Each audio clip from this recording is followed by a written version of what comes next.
Welcome back. This is game time. This is Indiana high school sports. This is your IHSAA.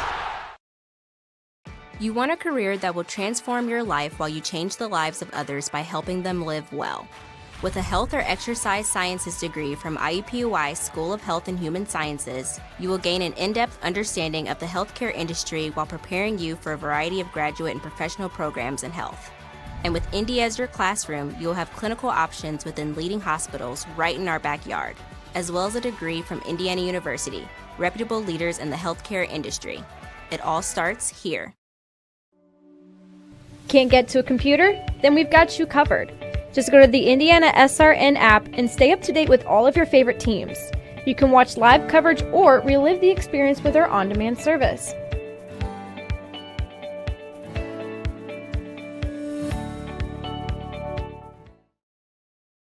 After the Marine Corps, I was diagnosed with PTSD and became homeless for 15 years. Like a hermit living on the street, I just existed. I came to Wheeler Mission. Wheeler operates on a culture of kindness. Going through their programs reminded me that my meaning in life is to serve God. God set me free from anxiety and depression. Before Wheeler, I just existed, but today I live.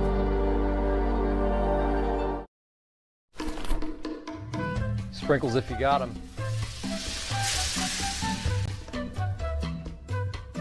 Jax Donuts, find a location near you, now.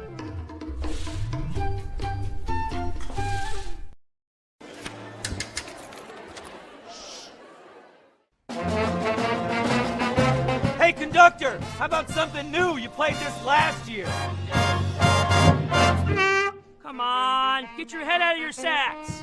We're trying to hear. Well, I'm sick and tired of hearing your kid play the wrong notes. Where's my kid solo? At least you can see your kid. Why is my kid stuck way in the back? The conductor only plays his favorites. My kid heard that solo! You see if I did it?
Good afternoon, everyone. Welcome to Defiance, Ohio, as we bring you college football on this Saturday afternoon. The Yellow Jackets, their home opener, as they will be hosting the Hornets of Kalamazoo.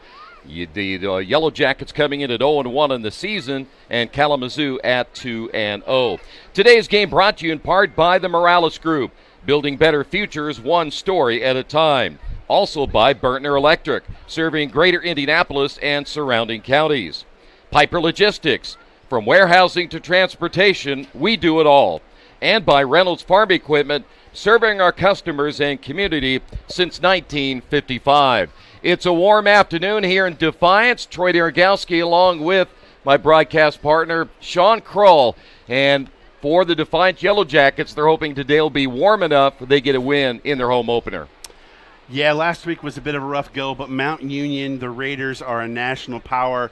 They've won numerous Division III championships. So, talking to the coaches down on the field before the game, they're like, you want to take a shot in the mouth and see how your players react. Today's for their chance to react in their home opener in the Battle of the Bugs. The Battle of the Bugs. We'll talk about the Battle of the Bugs as we go throughout the day as well. When you look at the other side, a Kalamazoo football team off to a 2-0 start, they have to be happy with that. Especially after finishing 1-9 last year, Troy. And a very young squad as we look through their lineups and their two deep. very young across the board, especially on the lines. Maybe that's a chance for Defiance to maybe find some advantages to help them win a football game. Well, it's going to be a warm day today as opposed to last time we did our game. It was raining a lot, but I don't think we have any chance of rain here this afternoon.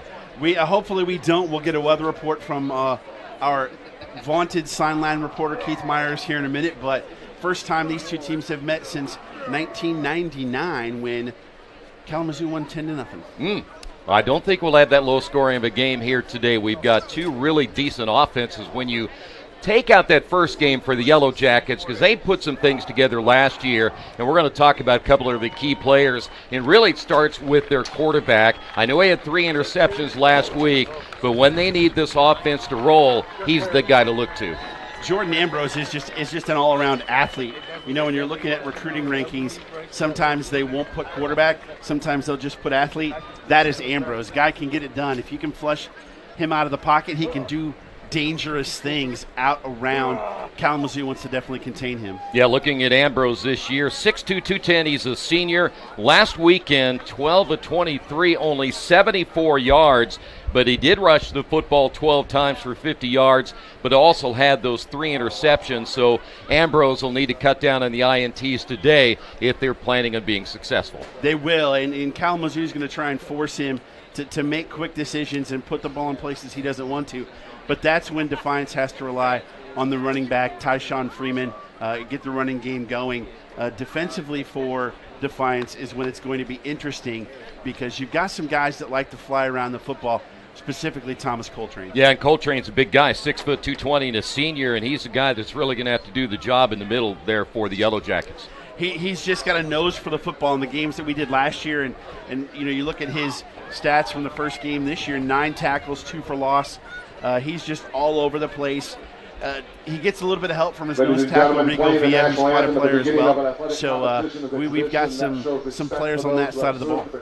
When you look at this Kalamazoo team, they come in, as you'd mentioned, they're off to a 2-0 start. They beat Oberlin 21-14, and then a close one against Kenyon 24-21. In Kalamazoo, we'll talk about their offense in a total here with Josh Nichols, but they already are much improved over last year. They are very much improved as they are. We'll come back with more in a moment. Hey folks, good to be with you for tonight's game. My name is Andy Simpson, and I'm a licensed IHSAA football official, and welcome to Friday Night Football, powered by IndianaSRN. On behalf of the 340 football officials, the IHSAA, the crew here at IndianaSRN, we hope you enjoyed tonight's game, and more important, don't forget to subscribe to the IndianaSRN YouTube page. As you're watching tonight's contest, I'm going to show you a few of our signals that will help you better understand the information we are trying to convey. Touchdown, safety, first down, holding or illegal use of hands, encroachment, or offsides commonly known, false start or illegal formation on the offense, or a free kick, scrimmage violation, face mask, intentional grounding, roughing the passer, clipping, illegal shift, illegal motion, illegal block, pass interference by the offense or the defense, delay of game, and the one signal we dislike and you as fans don't like seeing, unsporting. We'd like to thank everyone for tuning in tonight and following us on IndianaSRN. You can also tune in to the Football Weekly Show and Coach's Show every Saturday morning at 8 a.m. on IndianaSRN.org. Finally, if you've ever thought about becoming an IHSAA official,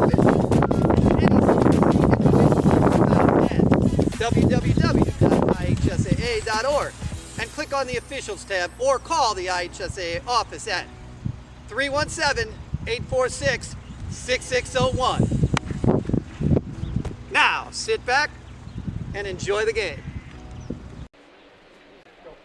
Back here at Defiance as we get set for the kickoff here in just a couple of moments. We were talking a little bit ago about Jordan Ambrose. And you're going to get a look at the young man right here for just a moment. And certainly Ambrose, again, at 6'2", 210. He is a senior for Defiance. And last week, 74 yards passing and 3 interceptions as you take a look at him right there. So this is the guy who's going to have to get it done here today for the Yellow Jackets. Yeah, from Tomball, Texas, so you know how Texans are about their football.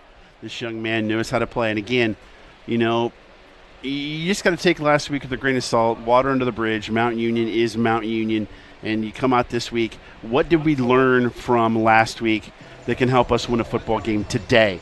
Kalamazoo comes from the MIAA, which is a very solid conference. Very good relationship between the MIAA and the HCAC. A lot of crossover playing here, so this is going to be a really good game. And when we look at the other side, Kalamazoo led by Josh Nichols, 6'3", 200 and a junior. Last week, 32 of 60, 393 yards and 3 touchdowns, no interceptions. So he had a huge week last week, but you also see his numbers from a year ago. Let's go to Keith Myers. Weather forecast today, guys. Kickoff before is sponsored by Morales Group. Sunny skies, 79. Winds out of the northwest at 5 miles an hour. 76% humidity. 3% chance of rain. No comment. Okay. Other games going on at Defiance. The women's soccer team is home today at 3 o'clock. Men's soccer team is away at Worcester. And the women's golf team is at Manchester for the Invitational. Going to be a nice day out here at Defiance. Got halftime guests for you, and we've got a special feature about one special chair in the stadium. But we'll throw it right back to you guys. And Sean, you look marvelous today. Yes, he does. And Keith down there roaming the sidelines. He says it's only 79. Seems like it's warmer than that. It does. I have my sunglasses on because the glare off the top of his head. Yeah, it's pretty. It's tough, isn't it? As you can see out there, Moultrie and Coltrane, and I believe that is Jaquan Tipton as the captains for Defiance. By the way, we want to talk about a key player defensively for Kalamazoo, as Carson Dinas is a guy that is going to be really fun to watch, number 40, this afternoon. 23 tackles so far in the year, 11 solo, and he's just got again, these 2 linebackers on these squads, Coltrane and Dinas, knows for the football. They rely a lot on the front line. You know, the 3-2-5 is kind of a new defense that's kind of morphed because of the RPOs with that X factor we call the X guy. The front line has to hold up the blockies so the linebackers can make plays, and we got linebackers on both squads that can make them. Kalamazoo will kick off. That means we'll see Defiance offensively for the first time, and we'll get a look at that starting lineup coming up in just a couple of moments. So we will get an opportunity to see if Defiance offensively can get some points on the board. Last year, they averaged only 9.6 points per game, gave up 36. Their total offense numbers were 210.9. So after the Mount Union game, which they really didn't put anything together, but as you said, that's a different animal. Today they got to come out and put some offense together. There was a lot of turmoil in the coaching staff last year. We got to talk with the coaches they've got this year, and I'll tell you what, I am super impressed with Spencer Treadwell and the coaching staff. He's the offensive coordinator, by the way, and coach of Defiance. They really have a swagger and a confidence about them. You look at some things we talked about. 7 different guys threw passes for Defiance last year. 18 different players rushed the football, and 16 different players caught passes. Wow. A lot of things going on. I think they're settled and ready to go. All right, here we go. The ball lined up at the 35-yard line, and we are underway here at Defiance, and this will be a kick that will have the wind behind it, sail out of the back of the end zone, and so Defiance will have the football 1st and 10. Let's take a look at the Defiance offense. You get a look at Allmore along with Blackman, Moultrie, Garza White, and Heidelberg across the offensive line. Your quarterback is Ambrose, Freeman the tailback. Your tight end will be Clark, along with Martin, Rome, and Recker in the lineup as well. So there you have your starting lineup today for the Defiance offense. If you're a little bit of a historian, Tyshawn Freeman is a guy very much in the mold of a Jerome Bettis, Natrone Means, kind of a big bowling ball. He gets going in one direction. He is hard to stop. Yeah, he big fella back there for sure. As you'll see, Jordan Ambrose will open up in the shotgun football at the 25-yard line, and see what this new offense can do right now as they get set for their first play of their home opener. They're going to throw, airing it out, and just over the outstretched arms of the intended receivers, it falls incomplete. Looked like Mike Martin was open on that play, running the post as well. You got to look at the Kalamazoo defense as well, and of course with Dynas number 40, the linebacker, the key to watch there, but they also got Brandon Moat. He averages 8 tackles per game. Then Andrew Puckett, 2 sacks in their first 2 games, and also averaging 3.5 tackles per ball game. Second down, and they're going to run the football. This will be Freeman over the left side, and he'll go down after a gain of about 6 or 7 on the carry. And it'll be third down now for the Yellow Jackets. By the way, Dynas was there on the tackle. Yeah, and you can see once Freeman gets moving, he's a hard load to bring down. Freeman again on the carry, takes the low blow from Dynas, and then is able to get the first down on his second effort. He is, by the way, 240 pounds of running back. At 6 feet tall, he is what they like to call a full load. That young man is a beast to bring down. And he's going to get the call again over the left side, takes a direct hit, and still ends up getting about 3 yards. He got a hit immediately by Andrew Munger and took Munger that extra yardage. Yeah, you know, Munger's 5'10", 250, which is smaller than Tyshawn Freeman. And he's bigger than most of your defensive linemen. Yeah. That's saying something. So it'll be second down and 5. We'll put the football at the 41.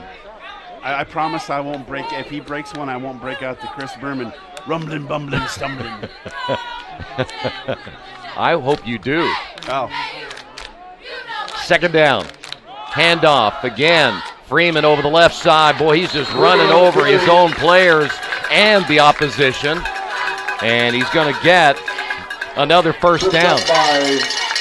Wasn't the greatest spot because he left the football out, but I guess they're going by where his knee was down in there, and the hurry-up offense here, so they're moving pretty well. Yeah, they get to the hurry up, and then they look to the sideline. The offensive coordinator is actually far to our left at the very end of the bench area for Defiance, so they will stop, look back, get the play, and whatever adjustments they'll make from there.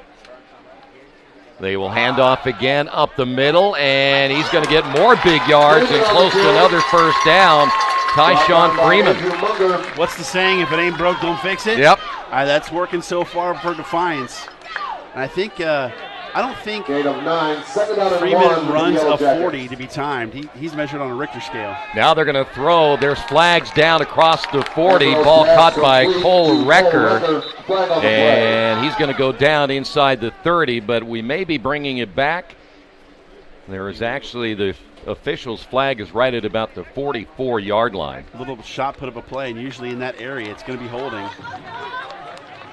Recker, by the way, the tight end at 6'2", 215. Illegal motion. Is that the signal? Yeah. Illegal shift. By the way, Freeman coming out. He carried the ball just 10 times last week for 22 yards. He might pass that in the first quarter. Yeah, he averaged 4.6 a pop last year once he won the job, so the young man can get it done. Coming in the ball game will be Jacob Diesler. Diesler, 8 carries, 6 yards last week. So Ambrose with trips to the near side, hash mark to the left. Single receiver to the left as well. Ambrose to throw. Now he's going to run it himself, and he's going to slide, get hit, and there come the flags right at the 45. And that was Dynas, not something you expected from him, because once he goes down, you got to hold up, and he had plenty of time to hold up and didn't do it. So Defiance is going to get another first down out of this. That's going to be 15 yards, I imagine. Oh, no. Wow. Wait a minute. So the call is actually going against the Yellow Jackets. How did they not call that? That should have been offsetting penalties if there was a hold. Wow. Well, maybe they didn't think that Dynas hit him late. So that penalty, surprisingly, against the Yellow Jackets. And that's, I mean, across the board in all of college, that's such a tough call to make for any. And it's hard to even define, really, as targeting. So got to give them a break. So that'll move it all the way back to the 40-yard line, second down. And once again, trips to the near side. They've used this formation almost exclusively so far in this opening drive. Ambrose looking to throw again. Still has time, and then he gets hit, throws the ball toward the sideline. It goes out of bounds as that was Bryce Balabook. And Balabook there, the freshman, 6'2", 235.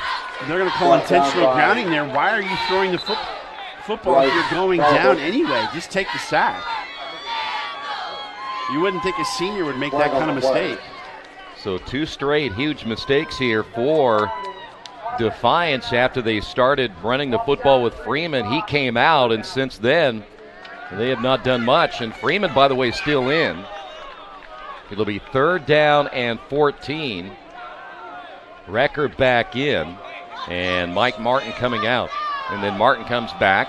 3rd down for the Yellow Jackets from their own 30. Makari Bigham's coming out. So third down and tomorrow. Yes, 21, I believe. They've got to get to the 44-yard line for a first down. Here's Ambrose. Little screen pass to the near side. Caught by Martin, and he really went nowhere. Good pursuit defensively by Jack Miller, or was it? I saw 40 near the ball, so yeah, Dynas and Miller both there. Yeah. So after what appeared to be a promising opening drive for Defiance, stalls on a couple of bad penalties, and so now they'll have to give up the football. As a coach, you can live with physical mistakes. It's the mental mistakes that will drive you crazy. And Defiance was just rushing the football down the field behind Freeman, and then the mental mistakes happen, and here they are punting after losing 20-some yards. As Aquiles Sanchez will come in to punt the football away, and a line drive kick inside the 25-yard line, and a return to the far side at about the 35. Wilson on the return. That's Bubba Wilson, number 4 on the punt return, and it'll be first down now for the Hornets. And we will see now Josh Nichols for the first time. We mentioned his numbers in the first 2 games, 393 yards, a completion percentage at just over 53. From Franklin, Tennessee, a 6'3" junior, Franklin High School, is Josh Nichols. Widger, the receiver to the near side, as the work with 3 to open up this first series. They'll fake the handoff, look to throw, wide open, sideline. It'll be Widger at the 20, 10, 5, touchdown. Nobody was there for Defiance. Wow, broken coverage there. And that was just a mistake. Well, I was surprised myself when Widger was out there and all of a sudden he's all alone. Yeah, Widger was wide open. There was a cross up in the coverage. The quarterback that was covering him, you see, came in for the guy coming out in the flat, and then wide open, one play, 6. There's something about starting at the 35-yard line, isn't there? The extra point on the way by Burr is no good. He got ran into, though. Yeah, we're going to wait and see. There is a flag on the field. So let's wait and sort this out. He went down and grabbed his leg, which was good, but he did get run into, so we'll see. They'll probably get another opportunity at it. Well, that'd be another big mistake by Defiance. Boy, and such a positive start, too. And you're running back, and then all of a sudden everything falling apart. Is anybody going to get on the field for Defiance? Defiance, their special teams unit came off, and nobody told them to get back out there yet, so here they come. And that was the personal foul variety, so they definitely get to retry it. Yeah, they get half the distance to the goal line, so we will see Ian Burr do it again. He's only attempted 2 field goals this year overall. His long was 26, so We watched him do the warm-ups, and he was doing just fine, and that is going to sail through and good. 7-0, Kalamazoo on top. Kalamazoo 7, Defiance. At Morales Group Staffing, we are all about building better futures. And during these times, we are working hard to put people to work. We are now hiring for hundreds of jobs with pay up to $17 an hour. Visit our website at moralesgroup.net or text JOBS, JOBS, to 317-472-7600 to apply now and get hired today.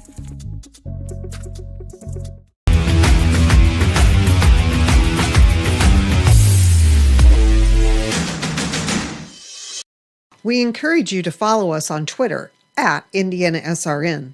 Find upcoming games, video highlights, and much more. Follow us now at IndianaSRN. Our Brewster and Clark will be deep for Defiance. What a surprising change this early in the ball game where you see Defiance marching down the field. They use their fullback Freeman almost exclusively. He comes out and they're unable to move the football any further, and then the big touchdown pass. That's something we talked to the AD a little bit, and we were talking about the culture that they're trying to build here at Defiance. And it's still early season. It's 2 games in. They're trying to figure themselves out after all the chaos of the last year or so, and these are the learning moments, and they're going to learn from this. Brewster at the 10, the 15, takes a hard hit, goes down near the 21. Nice special teams play for Kalamazoo. Kevin Wynn. So 1st and 10 now for the Yellow Jackets. See if they can get their offense rolling again or take that back for the Yellow Jackets. Yes, Defiance. From their own 21-yard line. Let's see who made that tackle for Kalamazoo. I think we'll see a heavy dose of Tyshawn Freeman after what happened in the last drive. I would expect them to go to him early and often. So 1st and 10 will put the football just at the 21-yard line. They'll fake the handoff, throw a ball caught. There's your tight end, Recker. And Recker will get a 1st down depending on the spot, but it looks like he got it. Stapleton given credit for the tackle. Touchdown, the Yellow Jackets. Do we need a drive summary for that last touchdown? Near side, and once again, Freeman. Yeah, you've had a lot of those short ones lately, haven't you? I have, yeah. One play, 65 yards, 7 seconds. Don't know if you needed that or not. What was your quickest last night, do you remember? 23, I believe. Yeah, so you beat that by a mile. 2nd down and 4. The pitch, it'll be Freeman, and he slips as he will go down a couple of yards shy of the 1st down. He did get 2, but he had a head of steam going until he fell down. He did. His feet went out from under him. He looked like he was definitely going to move the sticks. Now a big decision here for the Defiance coaching staff. By the way, he came up limping a little bit as well. What is Spencer Treadwell, the OC, going to do? And they're going to go for it, it looks like. So 3rd down and 4. Ambrose fakes the handoff, throws, and that went right between the fingers of Jacob Diesler. And there were a couple other players there, but unfortunately incomplete, and Defiance will give up the football again. That's an interesting decision, but Bill Nickel in his first year here at Defiance trying to do something. Bubba Wilson is deep. He will be standing inside his own 20-yard line. Going to get good field position. Ooh.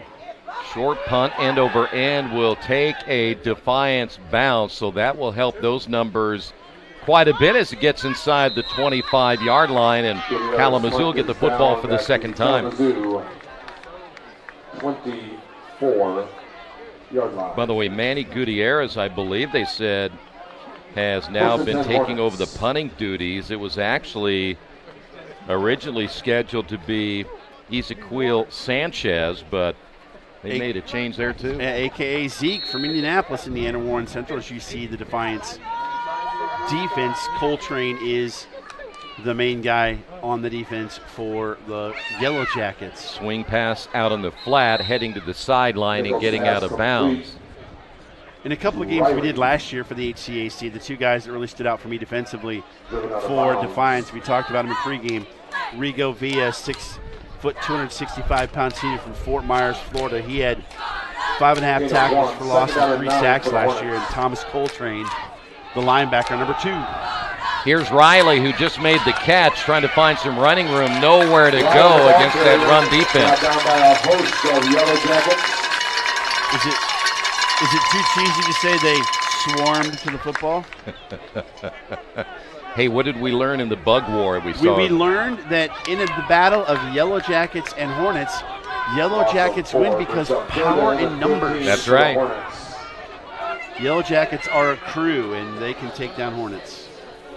Football at the 22-yard line. It'll be 3rd down and about 12. That science lesson brought to you by YouTube. Flag is down. Nichols gets away from pressure, then throws. That'll be incomplete, but we'll see what the flag's all about. So far, Defiance putting some pretty good pressure on Nichols, making him uncomfortable in the pocket. They are. Gossett, Villa, and Pope. The front 3 for Defiance, and it looks like it may go against Kalamazoo. We're going to see an illegal formation against Kalamazoo, so they will bring the punting unit on, so the defense does their job this time. 4th down and 13 for the Hornets. Nice stand there by the Defiance defense. As Kalamazoo loses 3 yards on the drive, and now they get their offense back on the field. Juwan Rome will be deep from New Orleans, 5'10", 175-pound sophomore. Nolans. First punt of the afternoon here for the Hornets. Ooh. Good pressure. That's a heck of a punt. He boomed that. All the way back to the 25-yard line. On the return, took some hits, but got a nice return out across the 35. And a flag goes down. Yeah, he took him out of bounds, but once they reached the track, he still drove him to the ground, did the Kalamazoo defender, and that's going to get you a flag every single time. They'll tack 15 onto that. So we will see Defiance with excellent field position here. Yeah, you got to learn to let up, don't you? Halfway through the first quarter, and this is Defiance's 3rd possession, so we could see quite a few plays today. Well, let me ask you then, from the Defiance standpoint, do you go back to Freeman? And number 2, how long can you run Freeman at his size on a warm day like this? Because you certainly, if you give yourself a chance to win in the 4th quarter, you want him to be a part of it. Well, I think, yes, especially with the yardage added onto this.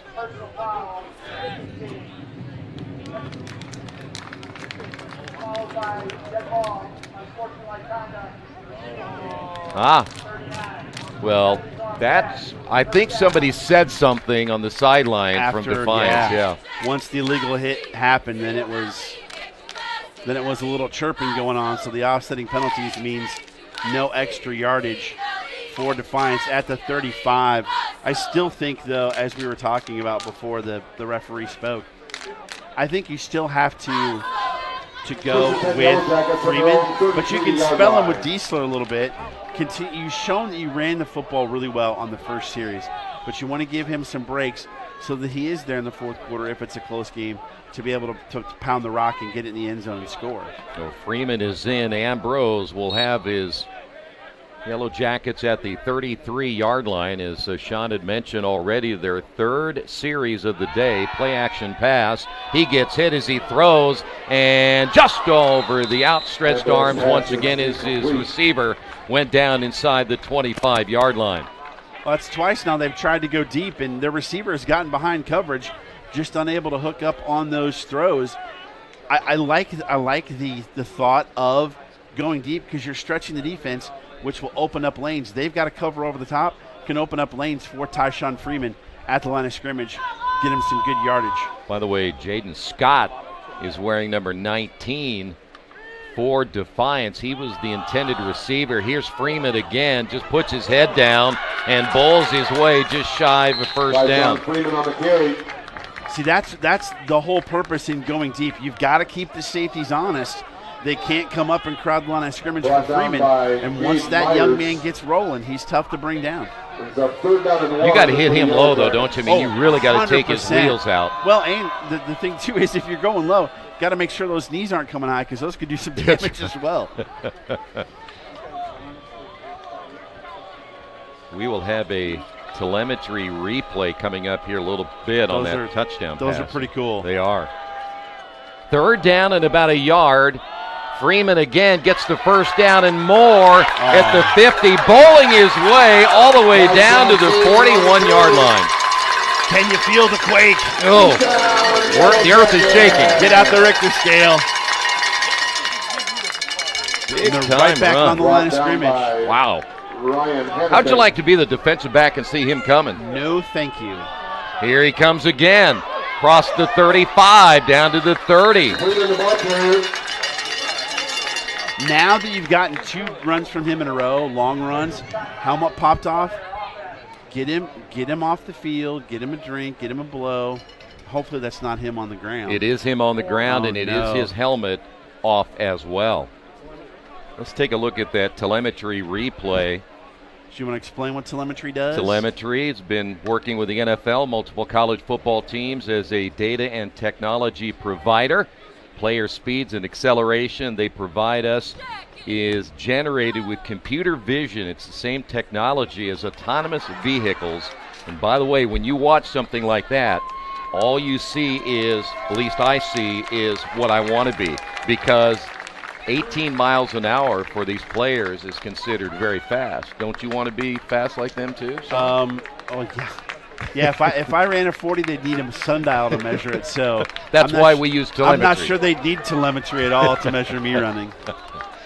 So it appears that Freeman's okay, and you run that hard. I don't care. You hit them, they hit you. You're going to have a collision. Let's go to Keith Myers. Fellas, I can run 18 miles an hour fast in a golf cart. I did it going to the concession stand. They clocked me at 19.5. Wow. Is it considered running if you're in a golf cart? For him it is. Well, okay, that works. All right, first down and 10, football at the 29-yard line. On the carry, Diesler this time, and not quite the same with Diesler, but he gets to the 26. He did keep those legs churning, but maybe a little bit easier to bring down at 5'8", 195 than 6', 250.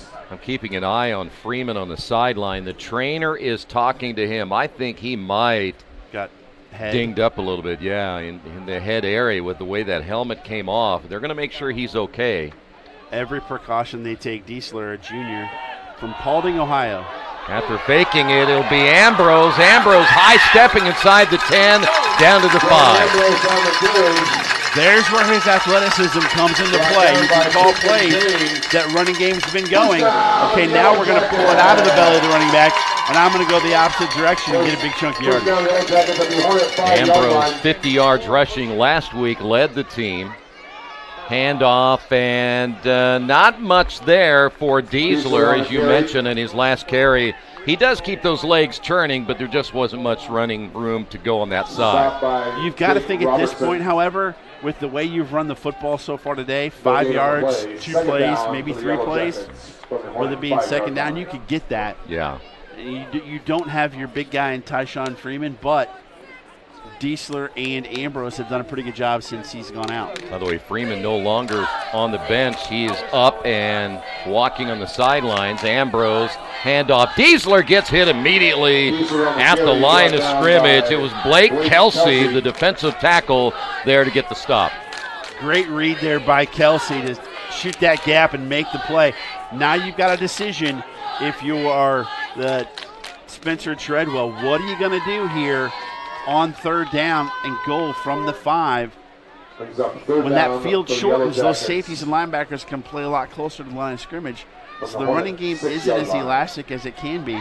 What are they going to pull out of the hat here? McNeil in the ball game, number 23. He's the third running back used now by Defiance. Ambrose to throw. He's going to take it himself, then throws to the end zone and over the outstretched arms of his intended receiver. That was Tawan Rome. He's 5'11". He needed to be 6. He did. I thought Ambrose was awfully close to passing the line of scrimmage. Yeah, I thought he was going to take off and go with it, and then he certainly would have had plenty of steam on the way. So now we got a field goal attempt. This will be Sanchez. Zeke Sanchez, the kick. Again, the Indianapolis boy from Warren Central. That's where we're located, so we know that school very well. Looks like it's going to be a 24-yarder. Good snap. The kick is on the way, and it is good. 7-3, Kalamazoo on top. Kalamazoo 7. My name is Brittany. A little thing I love about the Egg White Grill is the toasty English muffin. It's toasted perfectly. It's just a little crispy, but not like hard crispy, but just crispy enough that when you bite into it, everything is perfect.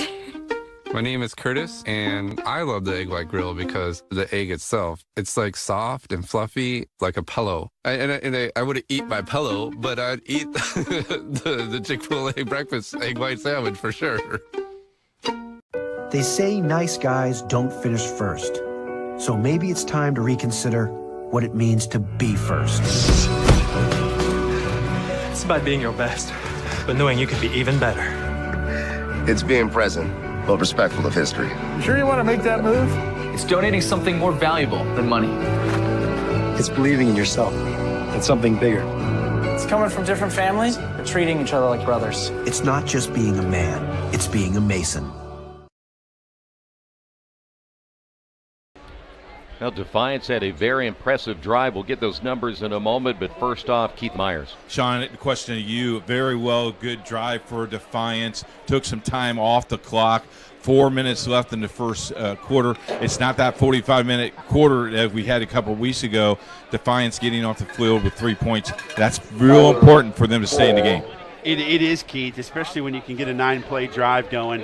Only took them 3:25. It went 49 yards total before the 24-yard field goal by Sanchez, and a lot of that was on the ground, Troy. They tried to pass it a couple times, didn't work out, so it looks like their bread's going to be buttered by the running game this afternoon, and hopefully they can get Tyshawn Freeman back this next drive. By the way, Sanchez was going to kick the football, but there wasn't one there. That's helpful. It does help, yeah. Yes. I don't know if it was him who forgot it or the official forgot to take it to him. Maybe the official was going to put it in his pocket and hold on to it. It's possible. The Defiance is looking to raise the banner for the HCAC. It's been a tough go for the conference so far. Yeah. Only 2 teams with victories. Mount St. Joseph 2-0, Manchester 1-1. Everybody else winless. So there will be a return. This will be Hannafin. Hannafin across the 35. Flag is down. Let's go to Keith Myers. I believe he has some information for us. Well, I had the football. I didn't know they wanted the football. Someone handed it to me, and the official said, could I have the football? It looked like a hot dog to me, but I gave it to the official, so we're ready to play. We're just lucky there wasn't mustard on it by the time we got or mayo. Back. Yeah. Oh, stop. Yeah, he's the mayo Gross. guy. Ugh. I know it's tough, but he loves mayo. By the way, today's game brought to you in part by Serenity Care Services, an Indiana licensed personal agency and Medicaid waiver service provider in central Indiana. They're friendly, competent, and an experienced team of caregivers you have been seeking. Contact Serenity Care Services for further information. Holding on that kickoff, which will set them all the way back to their own 19 to start this drive. Looks like Riley stays in as the lone setback. Nope, they're going to bring John Burnett into the lineup. Burnett will get the call as he's trying to find some running room. Another hat comes off and a hard hit. It was 21, Jalen Red, who lost his helmet, but what a hit he laid on the running back, Burnett. 6-foot senior from Memphis, Tennessee, laid a lick, and that's 2 lids we've seen come off today. They need to check those chin straps, make sure they're tight. By the way, strong helmet game from both squads today. The matte black for Kalamazoo Although I would like the logo on both sides and the black with the yellow jacket on both sides for Defiance. They met your approval, didn't they? Brought to you by the uniform guru, Sean Krall. Yes. Very good. It'll be 2nd down and 10. Football will be located at the 19-yard line. Nichols. And there's a flag down. Pope jumped, I believe it was he drawn offside? Nope, they're going to say it is against he was drawn offside. The Hornets. Well, their offense gets that first touchdown, and they have not looked the same since. They have not. It's really interesting. After the penalty, 2nd down and 15. You obviously want balance on your offenses. So far this year, coming into this game, they had 424 yards passing and 212 yards rushing. So they do like to throw the football. Man, oh man, they've been discombobulated since that first play. Nichols takes a check at the sideline again. Now he'll make the adjustments. 6 seconds on the play clock. Nichols fakes the handoff, looks to throw to the sideline. It's a low throw, unable to come up with it as it's dropped. Hunter Kiesling is there, but the ball was too low. And had he not slipped, I think he might have been able to catch it, but trying to adjust his body while slipping didn't allow him to get his hands on the football. And now you got another 3rd down and 15. And boy, the Defiance defense has really stepped up. Pope and Villa and Gossett have done a great job on the front, and the linebacking core has done a great job as well. So what do you dial up here if you're the Hornets? Whatever it is, they have to get to the 29-yard line. Nichols flushed out of the pocket. Has nobody there. Good coverage, and then finally fires it toward the sideline. Bubba Wilson would have been the closest receiver, but another stop here for this Defiance defense. Pope and Coltrane chasing him down as they lose 5 yards on that drive, and it'll be a night. One of the keys when you talk about there's three parts to every football team: offense, defense, special teams. What the defense is doing here with this stop, they're flipping the field, and the Defiance is getting great field position. They certainly are. So Juan Rome again deep inside his own 40. And the clock punt. Free ball now for Defiance, and they will have even better field position. What a huge play. First punt was blocked by Kobe Dade from Hamilton Southeastern High School with the block. There you go. Take a look at it right here. He got every bit of that one. If I sound a little bit proud there, that is where I teach high school. There you go. Possession of that block punt at the Hornet 35-yard line. 1st and 10, Yellow Jackets. Excellent field position here for the Yellow Jackets. Back in the ball game is good news is Tyshawn Freeman. That's great to see. And I got a feeling he's going to get the ball right here to start off. Recker, the tight end, lined up to the right. 2 receivers to the near side as well. Hash mark to the right. Ambrose looks to throw. Has a man over the middle. Throws it deep and up for grabs, and it'll fall incomplete. I'll tell you what. Mike Martin was open heading to his left, and the ball went behind him because he didn't see him.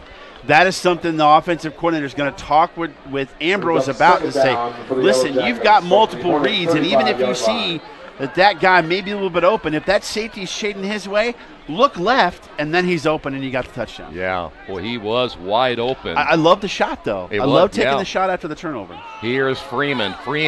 Big time, 25-20. Down inside the 15. Finally brought down on a shoestring tackle. Otherwise, he might have scored. Boy, the big uglies up front gave him a big-time hole, and those defensive backs want no part of that freight train coming through. He's going to come out after that nice long run, so that young man's going to sleep well tonight, by the way. If he had a name that started with an A, we'd call him the A Train. You know him very well. Yeah, I do. Played at Michigan and with the Chicago Bears. Yeah. First down. Handoff, Diesler up the middle. He's got some running room as well down near the 5-yard line. My neighbor, for the first few years my boys were born, was a Michigan fan. And I have an Alex, and so he called Alex A-Train. Because of Anthony Thomas. Right? Oh, Thomas, yeah. I'm sorry. Michigan fan. Yeah, I'm sorry. Had a brain fart there for a moment. Sorry, we shouldn't mention that state too often being in Ohio, but. You know, I had a Michigan shirt on until I got up this morning. I thought I better not wear that. Probably a good call on your part. Yeah. So it'll be 1st and goal. They're going to put the football at the 5-yard line. Or, excuse me, 2nd down. 2nd and short, though. Low snap, and Ambrose will run it to the right, throws to the end zone, low throw. Did he get in and hold on to it? They're going to say no. Oh! Well, the official went over and marked right where his foot was out of bounds. That's a good call. Rome, yeah. I like the ad lib by Ambrose, and you like it when your receivers can understand when the play's breaking down and run to the sideline. Just missed it by a hair. Mike Martin back in. Take another look at the play right here. I almost thought Ambrose should have run it, but I know he had a defender right there. Close. Yeah, oh yeah. That's a good call. Guess who's back in? Tyshawn Freeman. Yeah. 3rd down and a whistle and timeout by Defiance. Defiance trailing this one 7-3.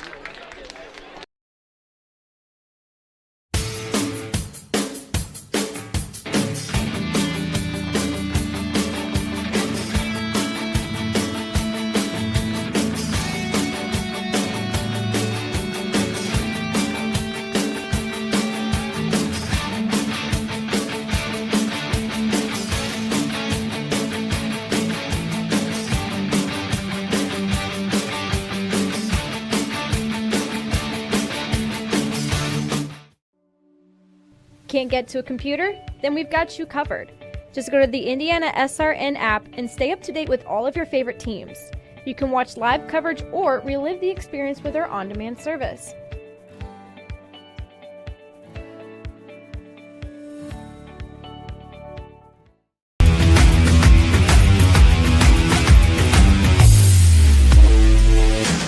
So 3rd down and about 2 to go. You know, almost looks like the football's at the 5-yard line. The key is you don't have to score a touchdown to get a 1st down, so that's important to know. It is at the 5, so Ambrose will roll to his right, throws to the tight end. Did he get across? And we wait again. He holds on, touchdown. There you go. Whole record.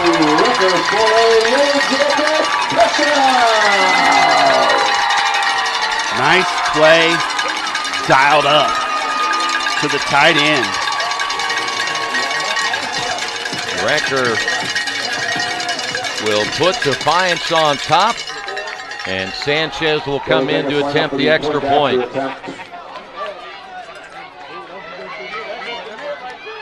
After that score by Kalamazoo, it's really been all Defiance since then. Kick is on the way, and it is good. Yellow Jackets lead it 10-7.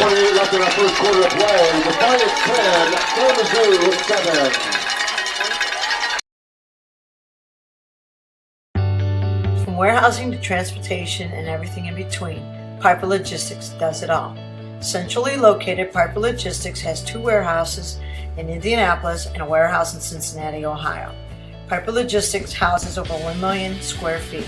Along with our transportation department, we can provide service to half the United States markets.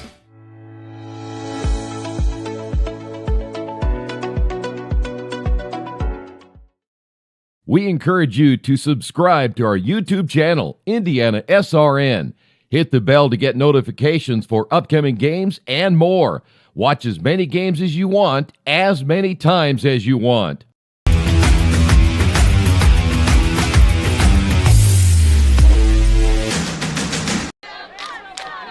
You see the 2 return men. That'll be Hannafin 82 and Hule 83. We're going to go to Keith Myers in a couple of moments. In fact, let's do it now, Coach, and talk about the protocol for the touchdown like that. What was the referee looking for? Both officials make sure, one, he secured the ball, 1 foot is in, and he secured the ball all the way down, and then he has to finish the catch. If 1 of 3 is not good, it is not a touchdown. I thought both officials keyed into that, did a nice job, and communicated before they signal a touchdown. Guys, this is a very good crew. Keith, is that something where, since there are two officials, they're each looking at separate things, or are they both looking for all three? Well, they should be looking separately, but they also have to look at all three elements to make sure that's a touchdown. Good job by the officials. All right. All right, sir. Sanchez will kick off, and there will be a return. This will be Hannafin at the 25. Takes a big hit, goes down. Oh, what a play. Is that Malcolm McNeil? It might be Cooper Sloan, number 23, or yeah, it looks like McNeil, yeah. Let's take another look at the touchdown pass moments ago that puts Defiance on top, and you see both officials wait to make sure, as Keith had mentioned, on all three areas. All right, drive summary, 5 plays, 35 yards in a minute 40, capped off by a 5-yard touchdown pass from Jordan Ambrose to the tight end, Cole Recker. Football is at the 21-yard line as Nichols to throw, and intercepted at the 30. Yeah, it'll be C.J. Vance. A flag is down on the near sideline. But C.J. Vance comes up with the INT, but now let's wait and see what the flag's all about. Boy, how big would that be for the Yellow Jackets? Man, what a turn of events. Vance just a freshman. Well, I couldn't hear what he said. Oh, sideline warning against Defiance, I believe. Man, you get one play and score. You're Kalamazoo and you're thinking, uh-oh. And now it has completely turned. And wait, do you hear it? That's the momentum train. It's on Defiance's side. And right now it's a rumbling down the track. C.J. Vance again, 5'10", 185 pounds, and his entire defensive unit on the sidelines giving him a lot of celebration. I think you may see Freeman, and more Freeman on this drive. So another big turn of events. Ambrose rolling to his right, has time, now looks for a block and will go out of bounds near the 15-yard line. Not out of bounds. There's good coverage downfield, really nowhere for Ambrose to go. Yeah, I love the adjustments, not just on X's and O's, but mentally by this Defiance squad after that first play and the confusion for the TD. And now Kalamazoo's in that space. They don't know what hit them, and they got to figure out what's going on. And Defiance, you want to keep your foot on their throat. 2nd down and 7, and here's the big guy Freeman. 2 missed tackles, 3-4, and finally brought down. He lost his hat again. My goodness, yeah, he's definitely got to tighten that chin strap some. 4 guys tried to wrap him up, and they couldn't do it. His legs are so strong. It's unbelievable. So he will come back out of the lineup. McNeil is in, and also in will be Diesler. So they will bring in 2 running backs to replace Freeman. It's a key 3rd down here. You want to stick it in the end zone after that turnover. The pitch to McNeil. Gets hit immediately and goes down for the loss. Peyton Fleming on the play. He did a fantastic job of throwing off the block and getting to the back to stop that run. Now what are they going to do here? Are they going to kick a field goal? They're going to go for it. We're talking about 4th down and about 6. And that's going to do it for quarter number 1. After 1, Defiance 10, Kalamazoo 7.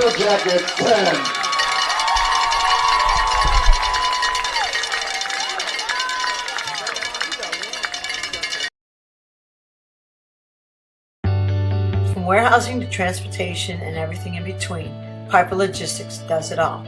Centrally located, Piper Logistics has 2 warehouses in Indianapolis and a warehouse in Cincinnati, Ohio. Piper Logistics houses over 1 million square feet. Along with our transportation department, we can provide service to half the United States markets.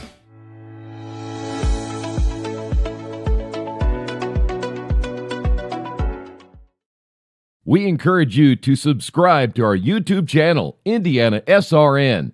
Hit the bell to get notifications for upcoming games and more. Watch as many games as you want, as many times as you want.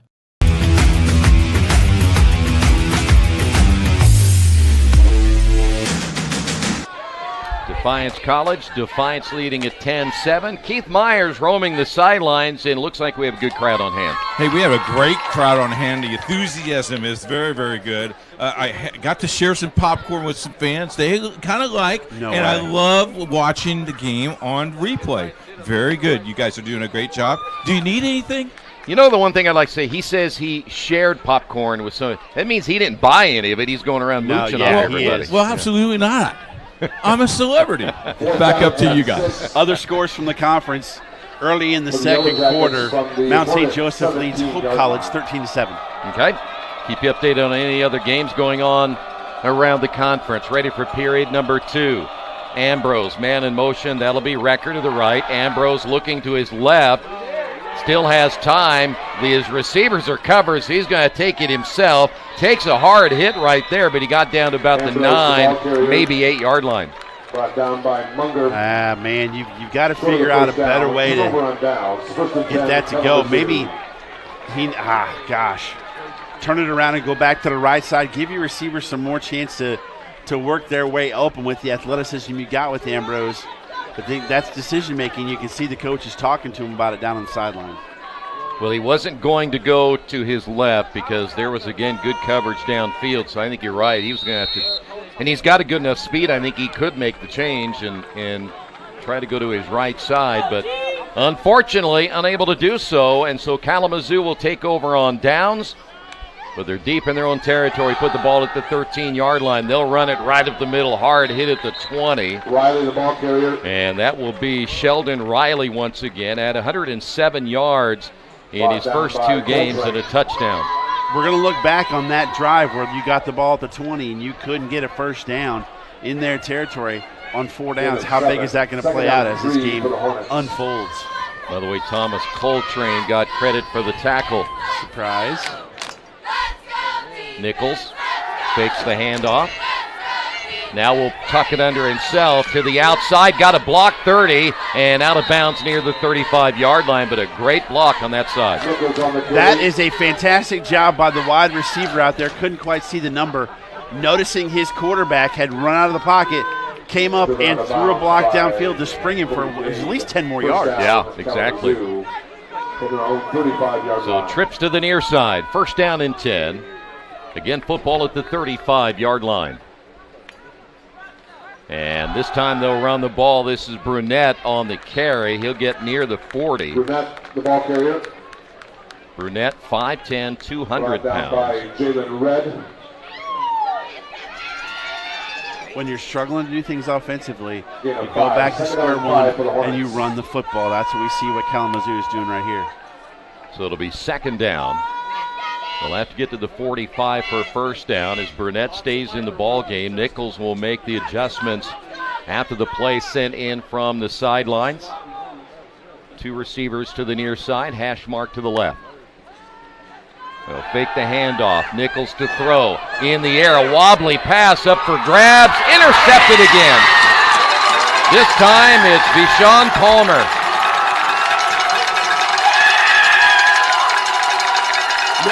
So 2 interceptions for Nichols.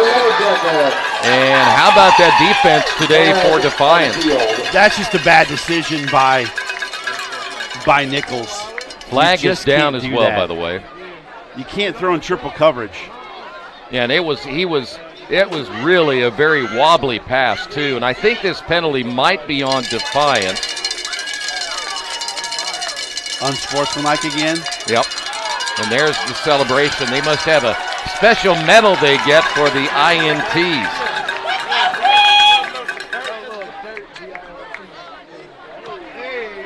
Now look at him dance. He danced like Keith Myers. He ought to be down there in the middle of that somewhere.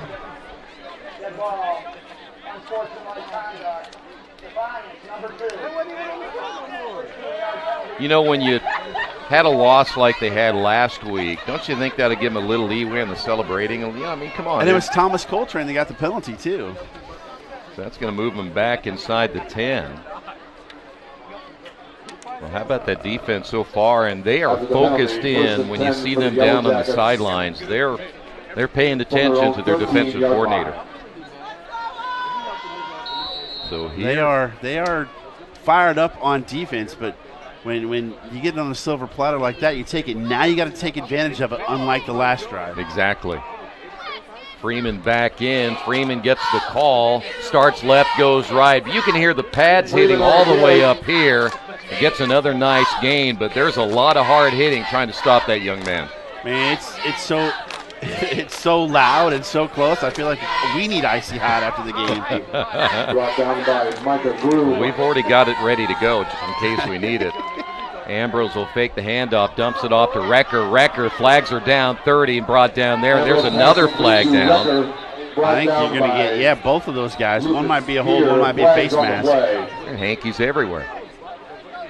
Is it laundry day? Must be.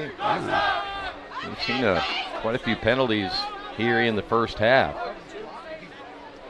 Now they'll sort it out. You see the officials. By the way, you have the list of all the officials right there, don't you? I do. The referee, Greg Santilli. Line judge, Tom Turchin. Field judge, Joel Jolink. Back judge, Tom Barilla Jr. Umpire, Steve Miller. Headline judge, Adam Layton. Side judge, Alex Briggs. All out of the MIAA. Doing a fantastic job again here today.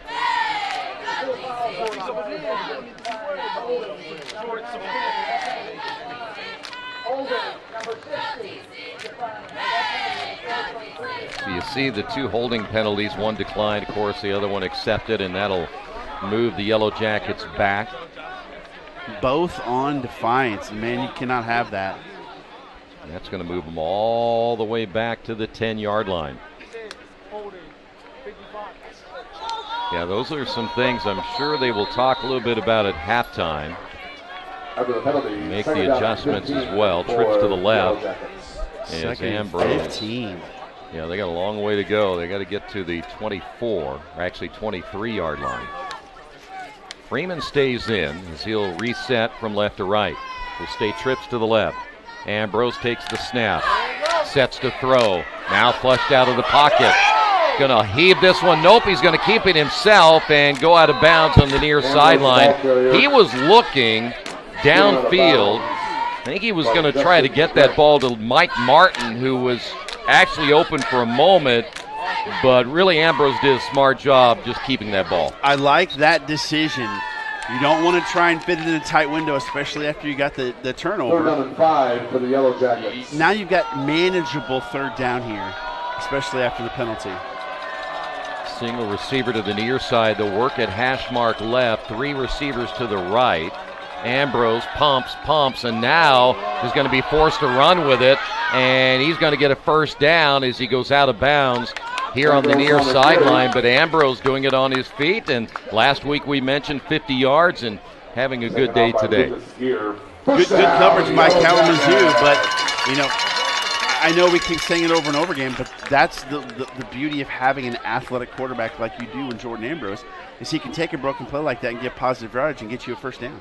Quick pitch, Freeman puts his head down, and that's a big-time collision. Brendan Moat at 185. He just met 240 pounds, and that was a big-time hit. He's going to wake up with night sweats and nightmares after that play. So am I. He's going to have Tyshawn Freeman in his dreams the next couple of days with a headache. Diesler back in. Again, 2nd down and 8. Hash mark again to the left. 2 receivers to the right. Ambrose to throw, and just like that, ball caught. And trying to get loose and find some running room is Mike Martin, but nowhere to go. That's pretty good coverage, and that was almost knocked down or intercepted. That was a tight throw, and Mike Martin made a good play. He kind of used his body a little bit to shield the defender. The defender had nothing but green turf in front of him. Yeah. Boy, how about Martin, though, made a nice catch. For the Yellow Jackets. Now you're at 3rd down and about 4. This time trips to the left. They'll reset the back. Diesel. Ambrose to throw over the middle. Ball caught. 1st down. And it'll be Diesel coming out of the backfield.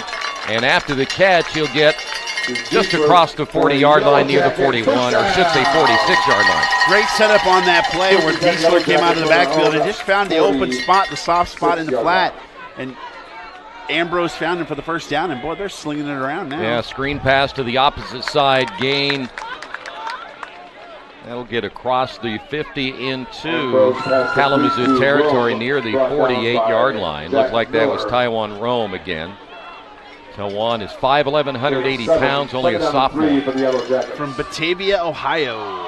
Handoff up the middle. This will be Diesler, close to the first down. You know, they are better, I think, when they are going hurry-up offense, when they don't have to sit there and think about it too much. 9th play of this drive, which I think ties their first scoring drive when they got their field goal for number of plays. Ambrose started under center. Now they'll look to the sidelines. This does give them a chance to rest a little bit, too. Interesting they went with the gray tops, knowing that Kalamazoo was rocking the white tops today. You like that combination? I thought they would have went all dark. That would have been a sharp look for Defiance, but it is hot. They will shift Wrecker from left to right. Handoff, Diesler over the left side. He took a hard hit. I'm not sure he got there. It's going to be very close. Got to get a good spot here. He did take a hot shot there. Our sideline report, I heard him say first down is, well, we're going to measure it to see if Keith is right. Keith, you're really close. Tell me what you see. By a ball. A ball link? What's a ball link? By the nose of the ball, it is a first down. All right. I'm glad he's down there. We've got the great look at it. Me too. Any wagers, fellas? Well, it's too late now. All right. I think he's got it too. I agree. Positive thinking, right? Stretch it out, fellas. There you go. And got it. Thank you. You're quite welcome. Back up to you guys. By the link of the ball. Link of the ball. Link of the ball. You know, Keith has always had really good vision. He has, yeah. You know, I love the fact that coming here, Defiance was so excited we were coming. They put our last initials on the field. I like that too, don't you? Dergowski and Kroll. I mean, yeah. Man. We should come here more often. I'm telling you. I hope the rest of the schools do that. Yeah, just for the day. They can take it back later if they want to. It's turf. It's not, it ain't that easy. Freeman in. Hey, fellas, my initials at the concession stand with a big C as well. The big C. First down. They'll fake the handoff to Freeman. Ambrose to throw down the middle. Has a guy up for grabs. Ball caught. What a play by Rome. Man, he put a lot of air under that and gave it, and it's a good thing. Rome timed it perfectly. He had to catch the ball at the highest point because of the type of pass that he threw. The pitch, ball loose, and will Defiance get it back, or will this be a turnover? That's a forward pitch. That's a fumble. Yep. So we'll see the replay of it, I'm sure, as you see the officials getting together. With what a big turnover that might be. Now, Diesel saying offense come back out. We're going to see what they're going to call. They're waving the offense off the field for Kalamazoo. He pitched it forward. Yeah. He That's sure an did. Incomplete pass. The ball was not fumbled. It was pitched forward by the quarterback.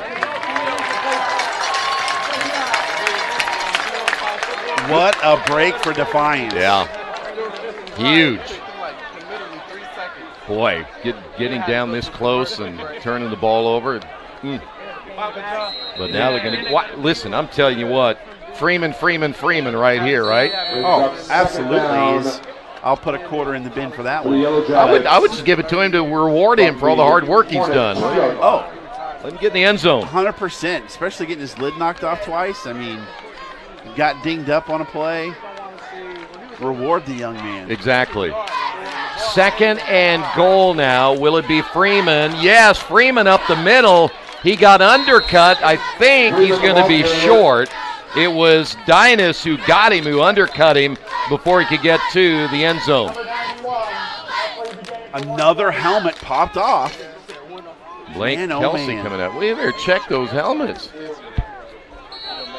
That's the 4th time we've had a helmet pop off. Hey, when we played, we strapped those things on so tight. Did you give that to Jerry? Brings up 3rd down and goal for the Yellow Jackets.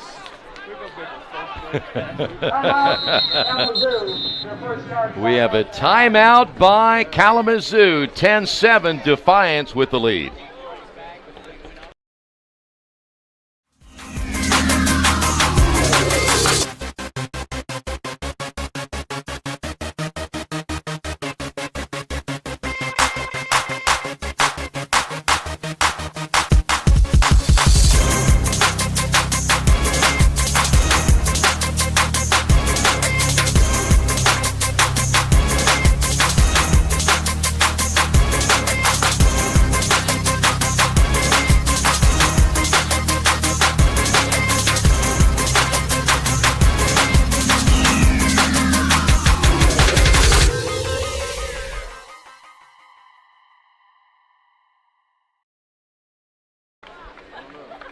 This is another big series right here for Defiance. 3rd and goal, and they're at about the 1-yard line. 13th play of this drive, which started at their own 13 after the interception. Got to cash this in. Need the money that folds, not the money that jingles. Extra tight end in. Ambrose to throw to the corner. It is caught and bobbled out of bounds. No catch for Rome. Pass is ruled incomplete. Jack Miller on the coverage there for Kalamazoo. Never even got his head turned around at all, but they're going to say he bobbled it. Take a look at this one.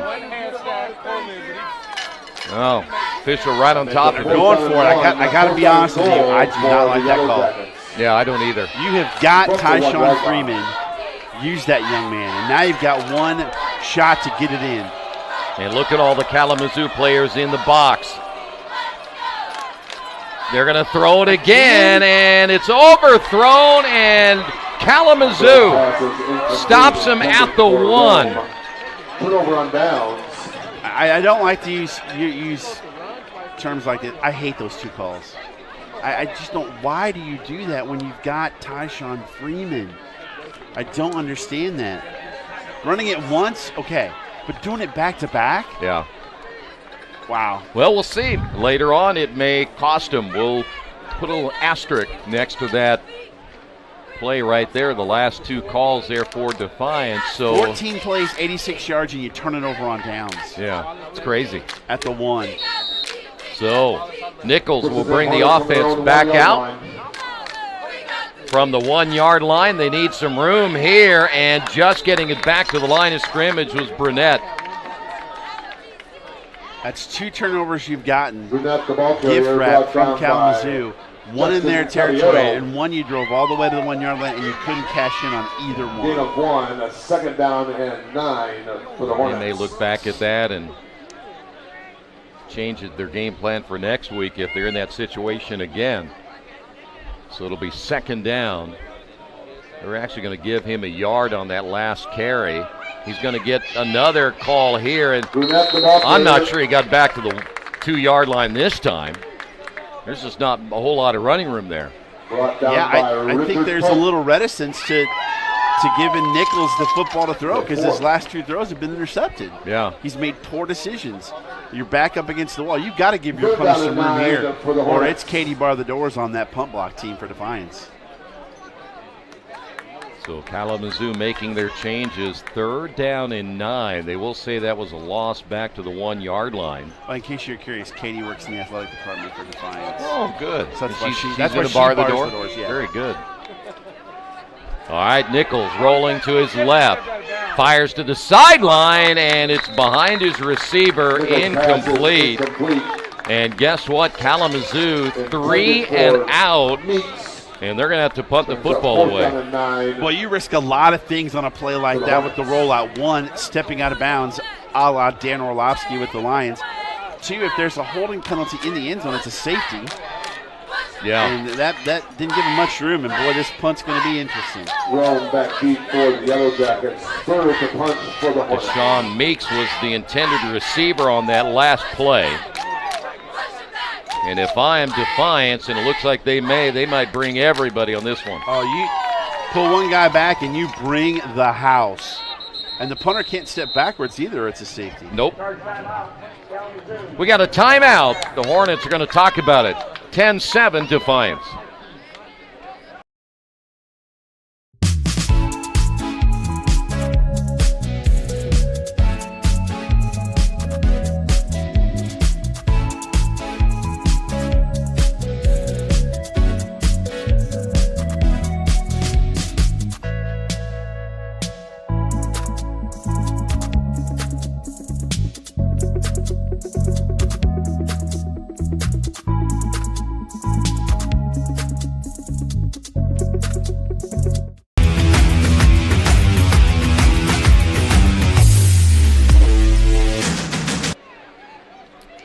Seven Defiance. Let's go down to Keith Myers, talk a little bit about that defense for Kalamazoo if they're back out there.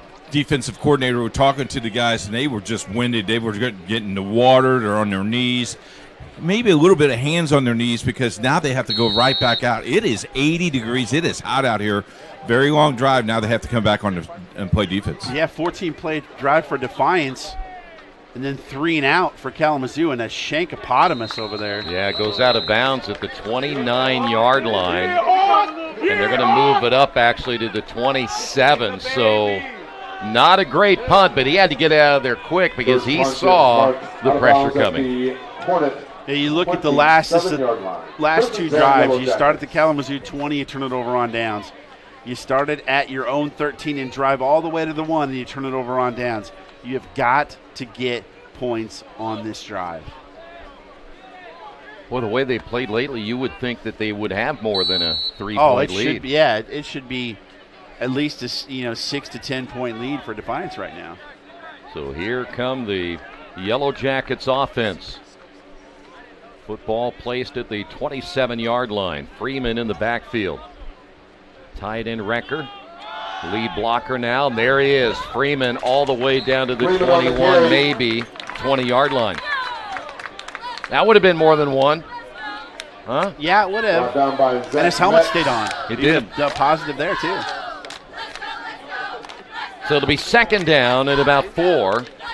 They'll fake it to Freeman. Here is Recker, the tight end. He gets the first down to the 15. Complete to Recker. Brought down by Michael Groom. Boy, if he gets a little bit better block there on the outside by Devon Brown, he could have broke that for a lot longer. The pitch to Freeman gets hit, flag down. He got hit high that time. He got pounded. Flag on the play. That was Peyton Fleming, the nickelback, who came up to lay on the hit. He threw off that block. And Number 11, that's a 5-yard penalty. Second down. Penalty's going to go against Defiance. Illegal shift on that one. Devin Brown again has missed the block last time, then gets the illegal shift here on that run play. And I believe they declined it, did they not? Or at least he was showing that they declined it. So it's going to be second down and still around 10. Freeman out of the ball game. And the keeper here by Ambrose, and he ran into a big pile. There's another flag down. Boy, oh boy. Brought down by Bryce Belabuch. Things are getting a little sloppy, aren't they? Yes, a little bit. I didn't know it was highlighter yellow day. And that's going to go against Defiance. We got another holding penalty. So they're going to move him back another 10. It's just like, a couple of drives early in the game. The mental mistakes that cause you to make the physical mistakes are driving him back, and now your playbook shrinks. Yeah. You got second and 20. What are you going to do here without Tyshawn Freeman in the football game? And he remains out. They'll move Recker from left to right, so they'll double him up each side. Ambrose to throw, fires in and out of the intended receiver's hands, who went up for it but could not bring it down. And it falls incomplete. Brings up third down for the Yellow I don't know Jackets. about you, but there it looked like Ambrose stared down that receiver. Yeah. He's got to be able to work through his progressions to find the open receiver on plays like that. Once he locks in, those defenders will read his eyes and go to the football. Clark, the intended receiver. But we have seen him do that really a couple of times today, have we not? Especially on the deep balls. Yeah. So third down. Now you're just looking to get in field goal range. Ambrose dumps it off. Screen pass. Nowhere to go. That was smelled out and done quickly. McNeil goes down all the way back to the 30-yard line. Yeah, that was not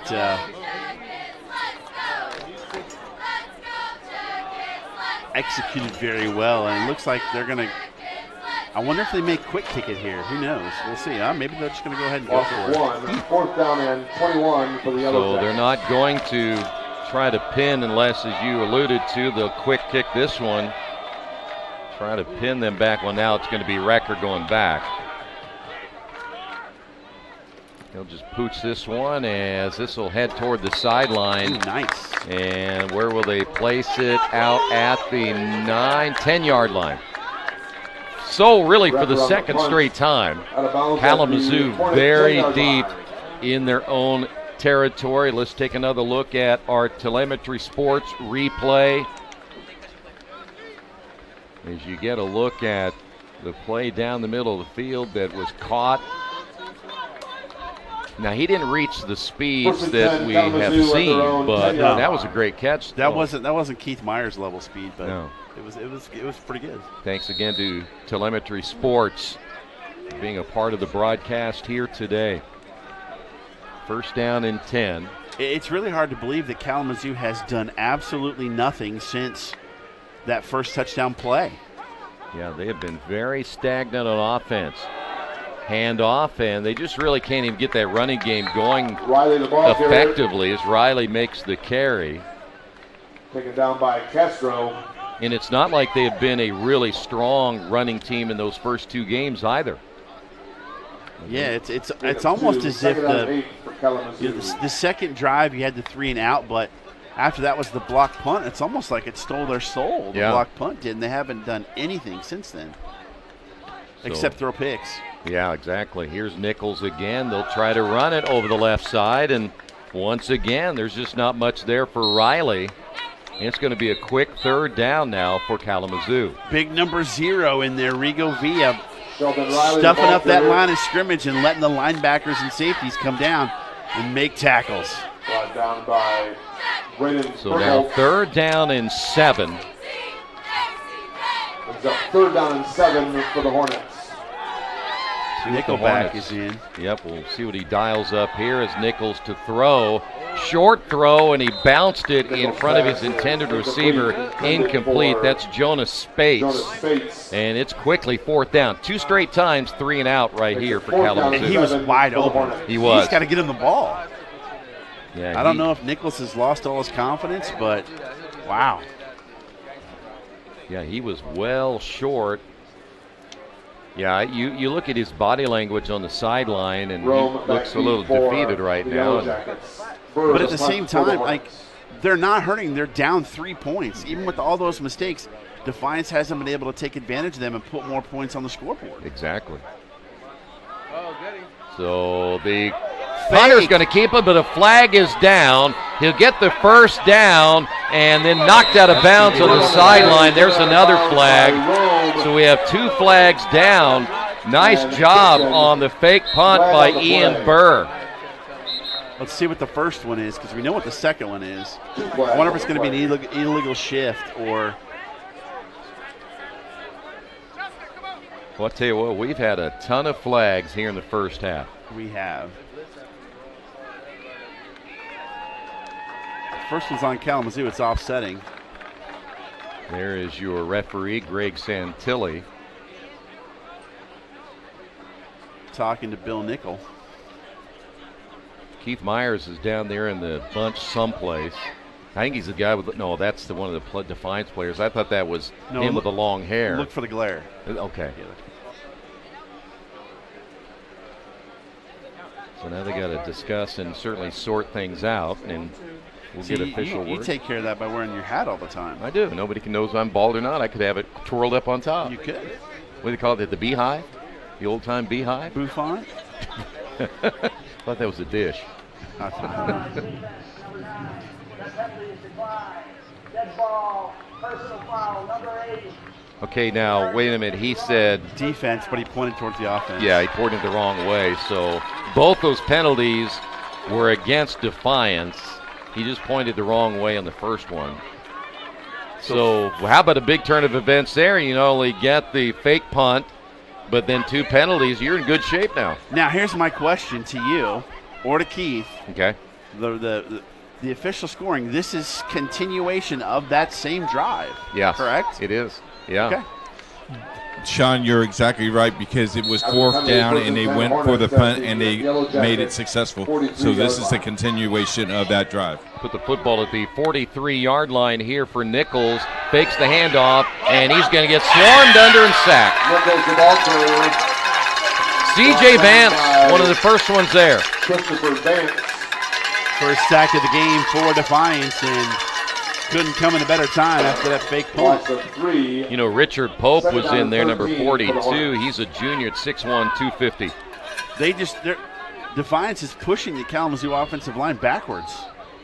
2nd down and about 14. Throw to the near side. 45, gets a block. 40, 35, and close to a first down. And another flag goes down.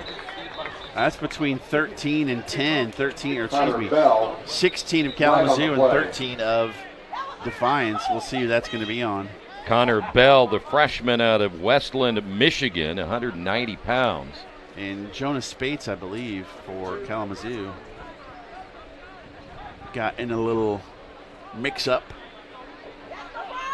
Well, we got a long way to go, but a little frustration right here. Now you got to really, like you said, you got to play smart football at this stage. That mental part can really kill you if you just let it add up and up and up. You don't mind the physical things that would happen at times, but you got to really play smart. You do have to play smart, and this is an area where the coach has to decide if the player makes the mental mistake that costs us yardage. On the defense, number 21. Holding on the offense, number 16. Those penalties decline, offset. It'll be 2nd down. Right, they called holding. That's what they called on him. Okay. If it's a personal foul, that young man is next to me on the sideline, but it was just a hold. So once they bring it on back, call this a mulligan, do they? Can you use that in football terms and use golf? Yes. I try and go. For the Hornets from the Yellow Jacket 47-yard line. Let's put it to 47. 2nd down at about 13. Nichols will put Wilson in motion. Nichols has time. Fires to the sideline. Wilson behind him. And did he make the catch? No, he did not. Incomplete. Tried a back shoulder throw there, did Nichols, but a little bit too far into the sideline and couldn't keep control of it.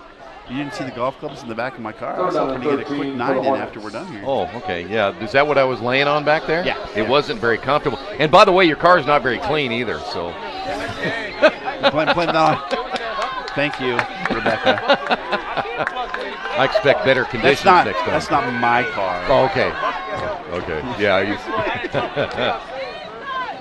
By the way, pressure. Yeah, they're showing blitz Defiance. Nichols, 3rd down and 13. Nichols has time, throws, and off the mark again. He got hit. They made it all roughing the passer. Yep, got hit late. It might have been 42 Richard Pope, who we just talked about. My goodness, the halftime stats, the penalty area is going to just jump off the page. Starting to look like that Alabama team we saw against Texas and all those flags. Oh, there's way more now than there was that game. Yeah. But hey, Roll Tide got the victory. Roll Tide got it.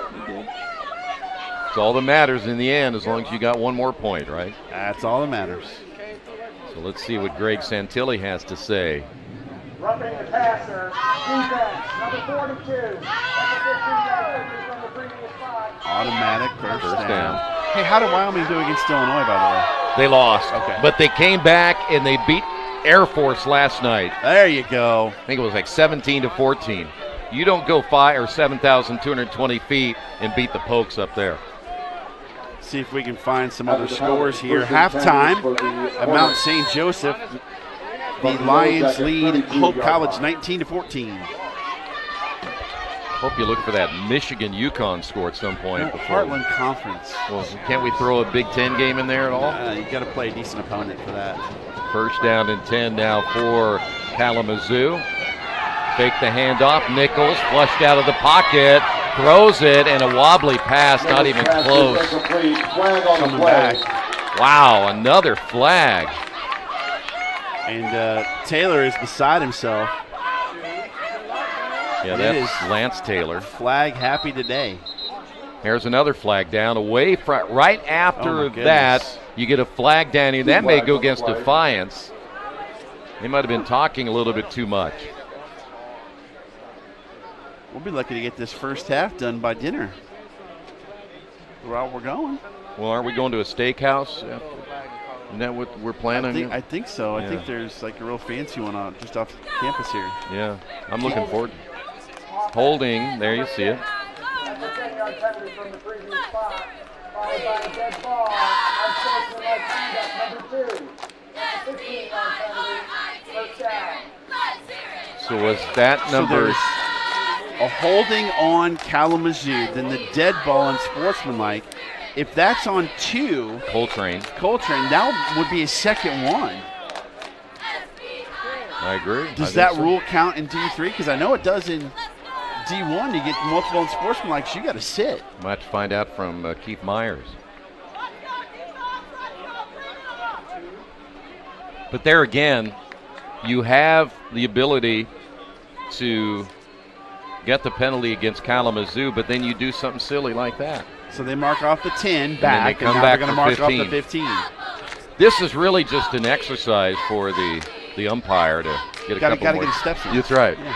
So he's almost to 10,000 now if that's his goal. And that will give them a first down. After the penalties, first and 10 Hornets from the Yellow Jacket 27-yard line. That's big. Check your pockets. You got any flags? Yeah, they're running out, aren't they? They might be. You know, think about this drive. This is barely anything done by Kalamazoo on the offense. Let's go to Keith Myers. We're exactly right. Number 2 has been disqualified for today's game because that's his second unsportsmanlike conduct. Back to you guys. And that's a huge loss. Yeah, that's Coltrane. He's their leading tackler. Yep, he's done. First down and 10. Kalamazoo trying to take the lead before halftime. They're going to try to run it again, but nowhere to go for John Burnett. This drive started at 4:14 on the clock. We're down to 1:20. It has been chaos, this drive. But at this point, with a few more yards, Kalamazoo can kick a field goal and go in tied at halftime. That's crazy. That is unbelievable. Trips to the left.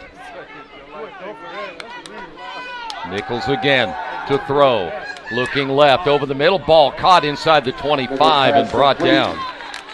And a little scrum there at the end of that play as well. We're under a minute. Lance Taylor, by the way, made the catch. Oh, we got somebody down. That's That Pope. is Pope, yeah. Hey, I want to remind you that today's broadcast brought to you in part by Tam's Sweet and Savory Cafe. Now, you talk about a great lineup. You ready? It's a great atmosphere for breakfast and brunch. They're open Wednesday through Sunday, 8 until 2.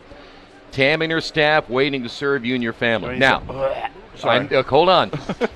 Try the biscuits and gravy, the quiche. No, not a quiche guy, but then you've got the BLT. Stop right there. That Coach loves. He does. No more than that? That if you can stop right there, it's perfect. Okay. None of that stuff? No. Tam's located at 6427 Oaklandon Road in Indianapolis, and another great sponsor here on Indiana SRN. BLT with extra mayonnaise, ketchup on your fries, and a Diet Coke. There's nothing like it. Yeah, but he always says ketchup on his chips, though. Can we turn his mic off? I mean, that could. was... I can see ketchup on your fries, but ketchup on your chips? That's too much. At least it's not ketchup on steak. That's true. Ketchup on your eggs a little weird, too. Yeah, trust me, with my father, I got all kinds of weird ones. Chips are supposed to go into dip. Ketchup goes on fries. Well, Keith is the dip, so that just kind of works out perfect. Do we have the line set on the time by once we get in the car to leave, like the time over under when he'll be asleep? 3 minutes. Is that what you're going with? Yeah. Okay. I'll take the under. I think he'll be out. I think I'll take the under. You'll take under 3? Yes. Oh, boy. I'll take the under. We are still sorting this out. Are they debating on whether that's a timeout for Defiance or what?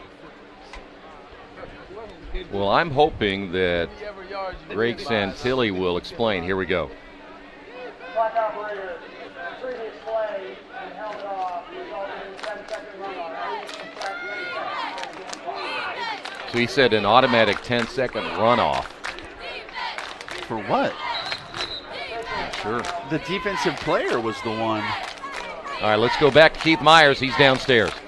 By rule, a 10-second runoff is done in any injury under 2 minutes in the first or second half. Regardless who was injured, a 10-second runoff is taken by the officials. Back up to you guys. That hurts Kalamazoo. Yeah, it does. And they have to run it down on the clock.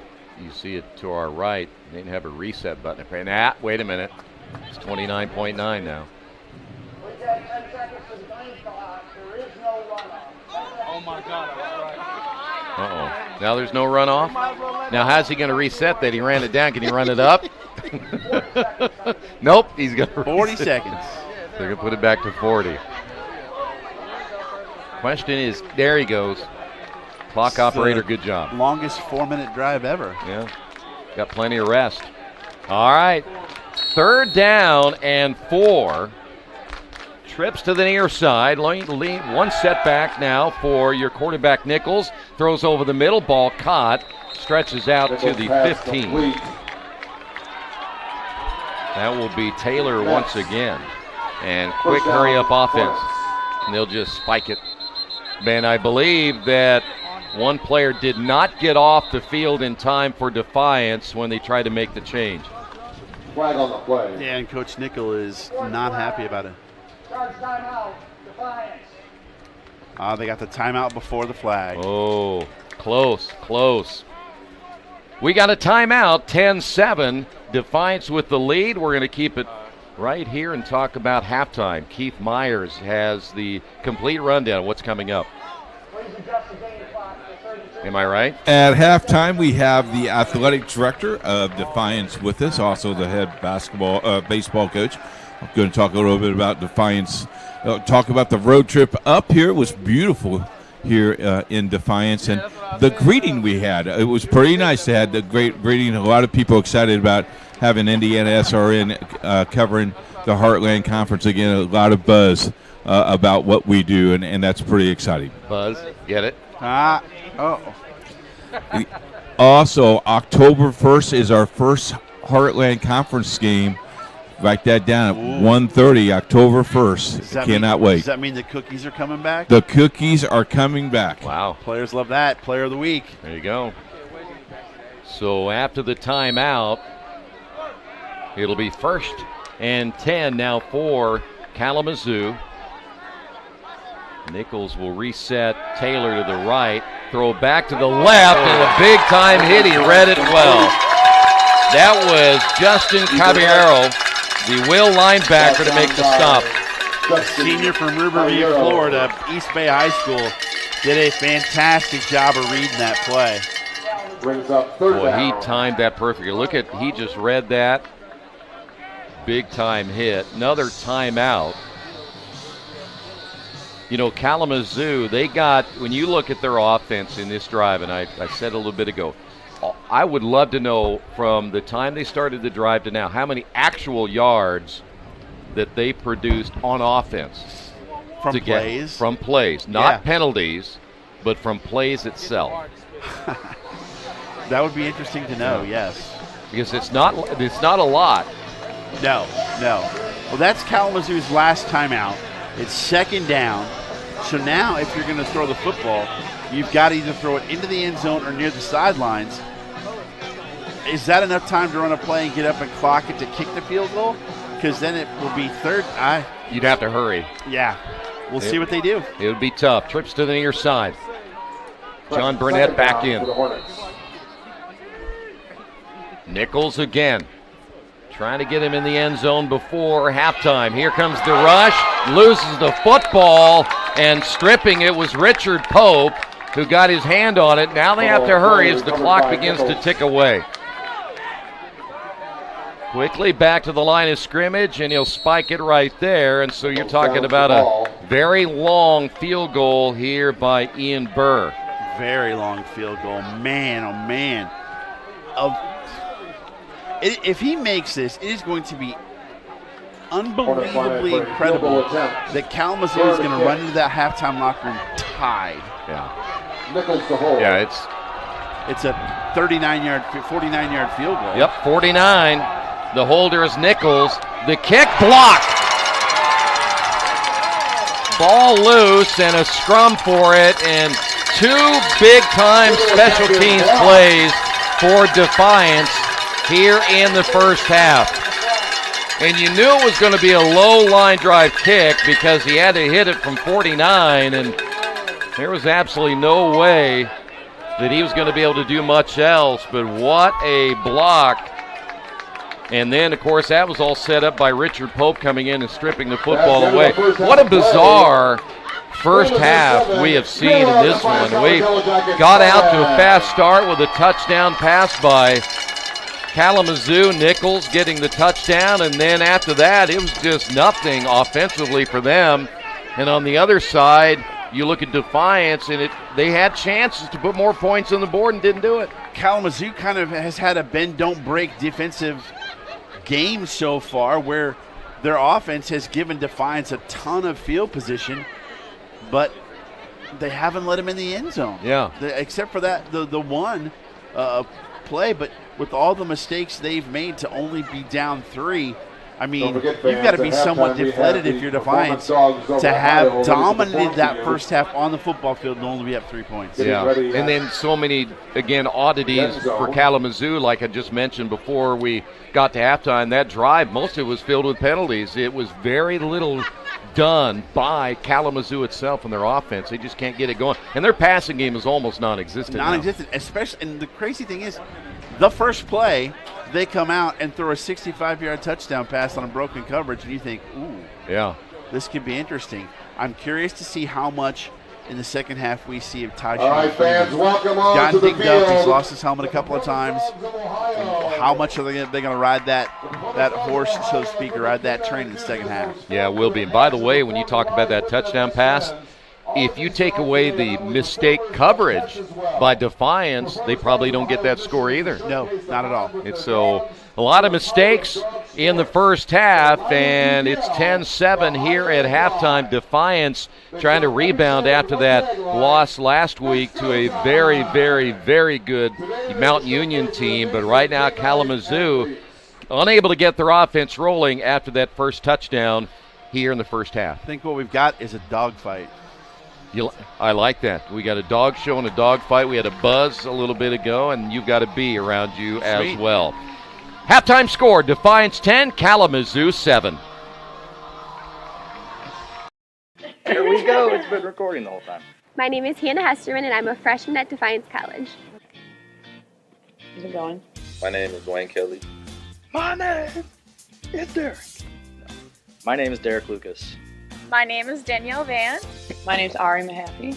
I chose DC because I started at a larger school where I was just another student, and my family had gone here, and I knew that you could build more one-on-one relationships with professors, and I thought that would be more beneficial for my education. Small class sizes, and originally to play football, and just the atmosphere here on campus. I heard that Northwest has a good nursing program, and I know Defiance works with them, so the nursing program was another factor. I'm a commuter, and it's not too far from my house. When I came on my visit here, I felt the very close family atmosphere, and I felt like I belonged here right away. Defiance has given me an opportunity to build connections in the education program. The umbrella. I've met a lot of people from different backgrounds, different states. I got to travel a lot. DCA has given me the opportunity to play volleyball here, and with being an education major, it gives me the opportunity to get into the classroom right away at elementary schools. I'm on the girls' tennis team, women's tennis team, and we have taken many trips already, and I love meeting new friends. After I graduate, I'm going to look for a job at a school at home and hopefully become a special education teacher and eventually a principal. I want to try to get a nursing job here. In a perfect world, I'll be in law school, and then as a career, I would like to become a professional sports agent. After graduation, I will probably stay here or go somewhere else to get my master's. I plan on being an early childhood education teacher somewhere in this area. My favorite thing about DC is how friendly people are here. Cheap little turtle. The opportunities on campus to have fun. The small community, and everyone knows everyone, and everyone's very friendly around here. It's nice to get to know everybody and have a lot of friends on campus. I don't know what to say to you. I would tell incoming freshmen to take advantage of the opportunities that they give you here. Choose your friends wisely. College is a lot different than what you think it's going to be. You're going to have a grand old time. Take advantage of the opportunities on campus. I would tell them to take every opportunity they can get. Defy the ordinary. Drop the mic. That's all I got. Man. Back at halftime with the score Defiance 7, Defiance 10, Kalamazoo 7. It's been a long first half, Coach. It really has. There's been a lot of yellow flags on the field, that's for sure. Coach Derricks joins us. He's also the athletic director and baseball coach. When we came in, people were kind of excited that we were here today. A nice crowd on hand and really a showcase of Defiance today. Yeah, it's a really good crowd. It's our home opener. Beautiful weather, a little warm. I think teams, it'll be interesting in the second half with how warm it is. But there's some good energy, great halftime show, so it's great to be at home, that's for sure. Talk a little bit about the new season with the new football coach, new attitude. You can see that the culture's changing a little bit, and everybody's pretty enthusiastic. And when they got that lead, it was probably a breath of fresh air for you guys and your staff. Yeah, I think Coach Nickel and his staff has done a very, very good job. You can tell they're an energetic staff, which I think their players are following that, right? And I think that's the thing is that we have to do in our program, and they know this, is to just get more positive, and so you're seeing some positive plays, there's some energy, stay within the process, all those things that coaches say.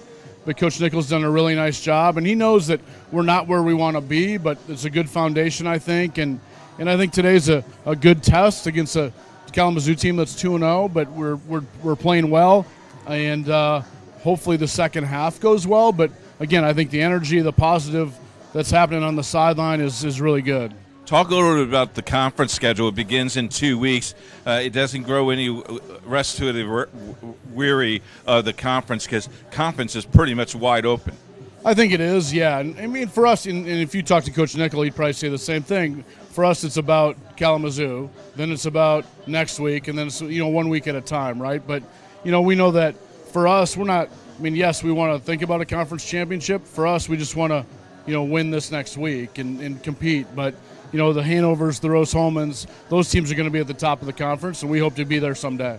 Talk a little bit also about the fall season, not only football season, volleyball's playing, soccer's playing, golf, all geared up to being competitive for that conference championship. Yeah, the fall's our busiest time.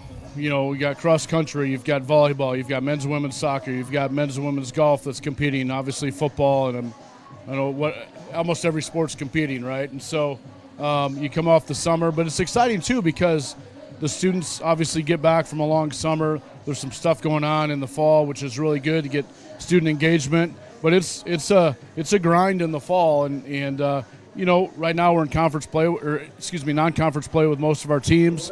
Men's soccer's on the road at Worcester today. We're hosting Teal. Women's soccer at home today.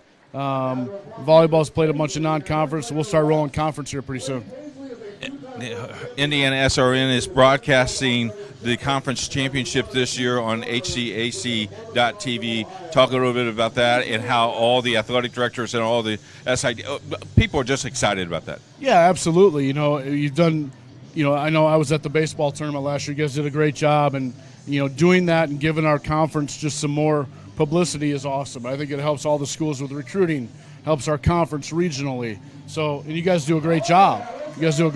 So anytime that we can get on air is going to be a positive for our conference. If you had anything left to do today, what would that be? Because I know you got here early, and it's going to be a very late night for you. Hopefully I find the time to eat. I heard the pizza was really good down there in the press box. I had a slice before I came in here, so. I had a hot dog, I had some nachos, and I had a popcorn. The best concession stand that you got. Well, one of the things that I've noticed about you is you like to try out the concession stands. I do. I mean, the girls' softball team goes, hey, we know who you are. I still had to pay full price. I don't understand. We're trying to make some money here. I understand. Coach, thank you so much. I think we're back here in a couple, somewhere in this season. I do believe it's the Anderson game. Sounds good. Thank you. Thank you so much. It's halftime. It's 10-7. We'll take a break. We'll be back right after this. To 1 Minute Campus Tours. This is Defiance Hall. It's so important they named it after the college. Why? Well, for starters, the offices of our president and academic dean are in this building. Talk about a powerful duo. Then, almost every student at one time or another will have class here. If you're an education or business major, you will be in this building like a lot. So enjoy the many grand features in Defiance Hall, such as the wide-open lobby and the grandest staircase on campus. Framed by this grand staircase are our business and institutional advancement offices. Fun fact, Defiance Hall is home to the largest precast wall mural in town. How large? 2 stories tall. Whoa! If you're a veteran, thank you for your service. Visit our veterans office and special lobby just for you. Don't be surprised if you hear the fight song coming from the basement. Defiance Hall is the new home of our football headquarters. For more information on Defiance Hall, we would love for you to stop in and see it in person. Our admissions office will be happy to set up a time for you to visit. Thanks for going on this 1 minute tour of Defiance Hall. Back at Defiance High School, the dogs are out, and your song's playing. Who lets the dogs out? Yeah, I'll tell you what, watching those dogs is amazing when you think about how far they're running to catch that disc. And we're talking, I would love to do telemetry on them to see how fast they're going. All I know is Sean was down there trying to catch a Frisbee in his mouth, and he flat out missed it. Yeah, he just came from the concession stand again, so he probably loaded up a little bit, so he's probably not quite ready to go yet. If you wait until after the game, all that food will settle in, he'll be ready to go. All right, it's 10-7 here. Your Defiance, you should really be up maybe 20-7. What do you do to correct the mistakes? But your defense have held Kalamazoo pretty well in the first half. Yeah, your defense has played well. It's been a weird game in a lot of ways, and there have been a lot of penalties in that first half. And we got to also realize that we're only in the second game of the season, too, so we're in the third game for Kalamazoo. But those are things you're going to have to cut down, and most of them, like Sean and I talked about, were mental mistakes. And especially some of the things that Defiance has to go to their locker room, go, guys, we really, first off, got to keep our mouths shut. We cannot be talking after plays, no chatter to the other team. But, the weird part about it was, too, is that when Defiance had an opportunity, like you said, to get points on the board, they didn't do it. And you won't know how that will affect you until you see the final score, and then you go into the film room tomorrow and go, here's some of the things we got to correct. But what was also weird about Kalamazoo in the first half is they score on that first play, and you're thinking, uh-oh. But then after that, their passing game has been almost non-existent to the point where I think their quarterback has just kind of lost his confidence, and everything he throws is either a little bit short or a little bit off target. The one pass he had there toward the end on their one drive, he did hit over the middle. And I think that's something they're going to have to do until he gets his confidence back. One of the things I noticed is, it's too many penalty flags. You got to nip that in the bud because you just can't do that going into the conference season. Conference season starts for us October 1st. We have lots of volleyball also from the Heartland. You're probably brand new in the booth for us for the Heartland Conference. What is your outlook, and who do you predict to get in that conference championship for that football? Well, I'll tell you what, the Heartland is off to a little bit of a slow start right now, and only 2 teams have wins, but they played some pretty good competition in those first couple of weeks, and that's what it's really all about, to find out where you are once you get into it. Rose-Hulman's going to be tough. I think that Franklin is going to be improved this year. I don't know that there's any clear-cut favorite. That's just the thing. And Mount St. Joe will be pretty good. We'll get a chance to see them. There's just a lot of good teams there. You're going to have to play well week in and week out, even if you come to Defiance and think, well, they had a bad year last year and they lost that first game to a very good Mount Union team, but you see their defense is much better than it was a year ago. Don't take anybody lightly. Top from bottom volleyball for you here on IndianaSRN and HCAC TV. Troy, thank you so much for spending some time. I just got my 3rd box of popcorn. It's already half empty. Jerry must have had it. All right, we'll take a break. We'll be back after this. Thanks, Jerry. Guys, my name is Nick Minshaw. Today I'm here to talk to you about our business administration major at Defiance College. Hopefully by the end of this you'll be able to understand what it's all about and get the inside sweep of our business major. So you might be saying, why should I study business here instead of going somewhere else and studying something like fancy, like international business or some kind of specialized business major? My answer to that would be that actually we can specialize the major for you. Basically within our major there are 5 concentrations that help to strengthen and specialize your degree. So we have entrepreneurship, marketing, management, finance, and accounting. Once you've decided which ones you'd like, we'll then get you into classes that are more related to those areas and get you in with faculty that have real-world experience. Now that you've heard about our business major, consider studying at Defiance College for a successful business career. I'm Nick Minshaw, and have a great rest of your day. Talk a little bit about we're back at halftime. Talk a little bit about the dogs who went down on the floor. What did you think? They're cool. I like dogs. I noticed you were running around with them. Are you trying to perform with them? What's the situation? No, dogs and I kind of have this unspoken bond. I'm a dog person. We have 3 in our own home, so I just wanted to pet them. All right, October 1st is our first week. It's your second year in the booth. Jarrett and Troy has the play-by-play. We have improved our staff a little bit and the coverage. We'll talk a little bit about during the week how we're going to be highlighting our HCAC player of the week. Well, one of the things we're trying to do is make sure and use social media to our advantage, leverage that to let people know about the games that we're going to have. Also talk about the previous week. So at the beginning of the week, we'll highlight the player of the game from the week we had, and then as the week goes on, midweek, we'll shift into the game that's coming up and starting to highlight players and teams that we're going to go see on that Saturday. I know that you're a big fan of the chocolate chip cookie. Yeah. That's coming back. I know Debbie has got her new special recipe. I think she's going to make 15 cookies this year instead of 12. Talk a little bit about the player of the game and how they get that chocolate chip cookie. I know it's something we did something new. And in the conference, the players really look forward to it because they ask about it when they see the chocolate chip cookies coming. When you're a college kid, you're going to take anything for free, especially if it's a good dessert like a homemade chocolate chip cookie. It basically comes down to the 3 of us deciding who we thought was the player that had the most impact in that game. And when that happens, you're down on the field and you give them the player of the game and they get the cookies.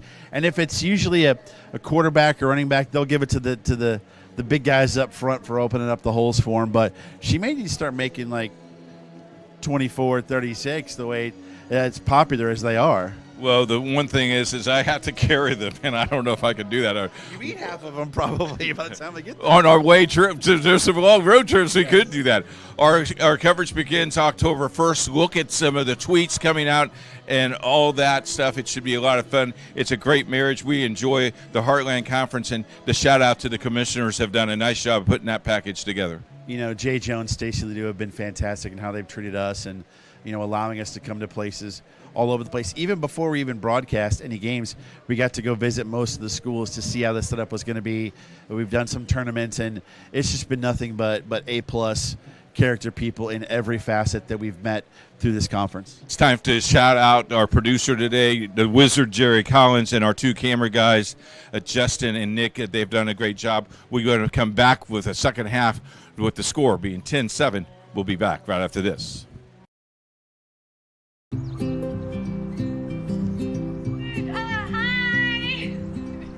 You're good at making big announcements.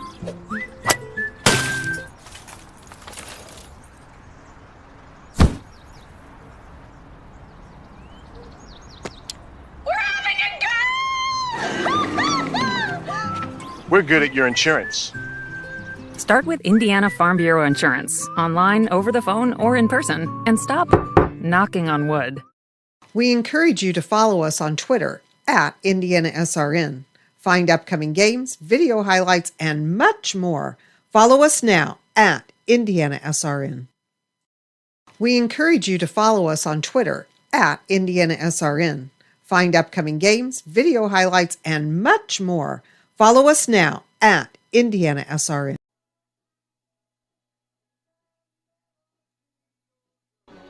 Back here at Defiance College, as you see the Yellow Jackets leading the Hornets 10-7, and I know Sean's going to run down some of those first half numbers. A lot of them aren't very pretty at this stage, but I'm really interested when you get to those penalties, how many we had in the first half.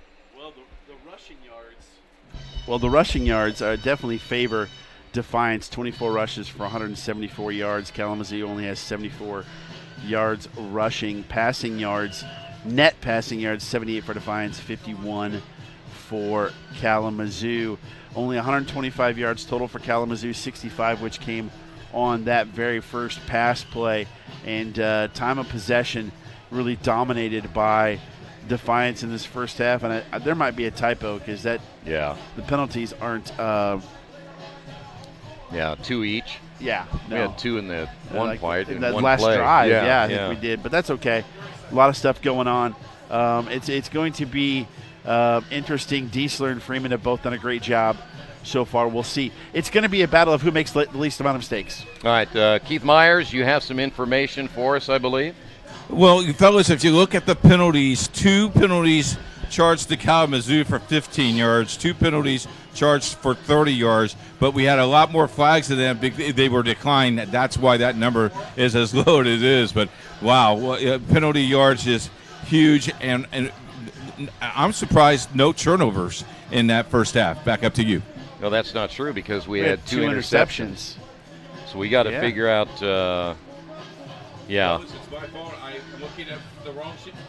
Fellas, it's my fault. I'm looking at the wrong sheet. Oh, okay. Back up to you. There we go. That makes a lot of sense. He's thinking about Debbie Meyer's cookies now for the player of the game, and it's got him just all out of whack. I don't blame him. But the penalties, again, there were more than 2 on each side, so somebody's just off a little bit there. That's okay. But, hey, you know what? Again, 10-7 after everything that happened in the first half, for this to be a one-score game just seems odd because the eyeball test says Defiance dominated that first half. Exactly, yeah. And you look at the scoreboard and you're like, but they're only up 3.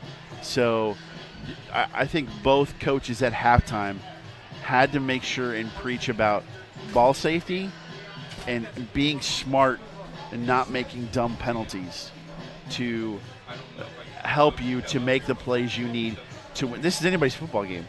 It is up for grabs. Whoever makes the least amount of mistakes the second half is going to win. By the way, Jacob Diesler led the Defiance in rushing according to their numbers with 77 yards. And then Tyshawn Freeman at 52. And Freeman carried the ball 10 times in the first half.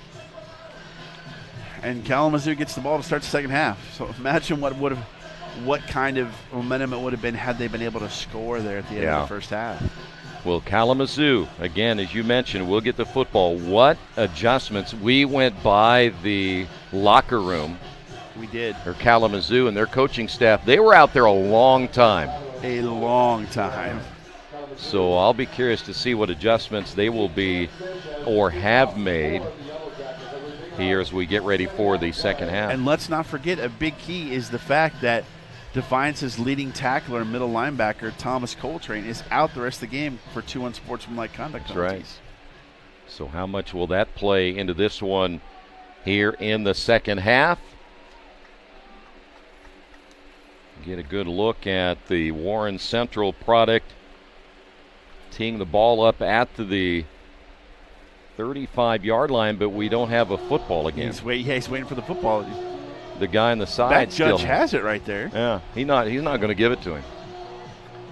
He's had enough. I don't know what they're waiting for. We're ready. They waiting for us? I hope we're not. ready. We're ready to go. I'm not sure. I wish I could tell you. But we're in a little bit of a delay.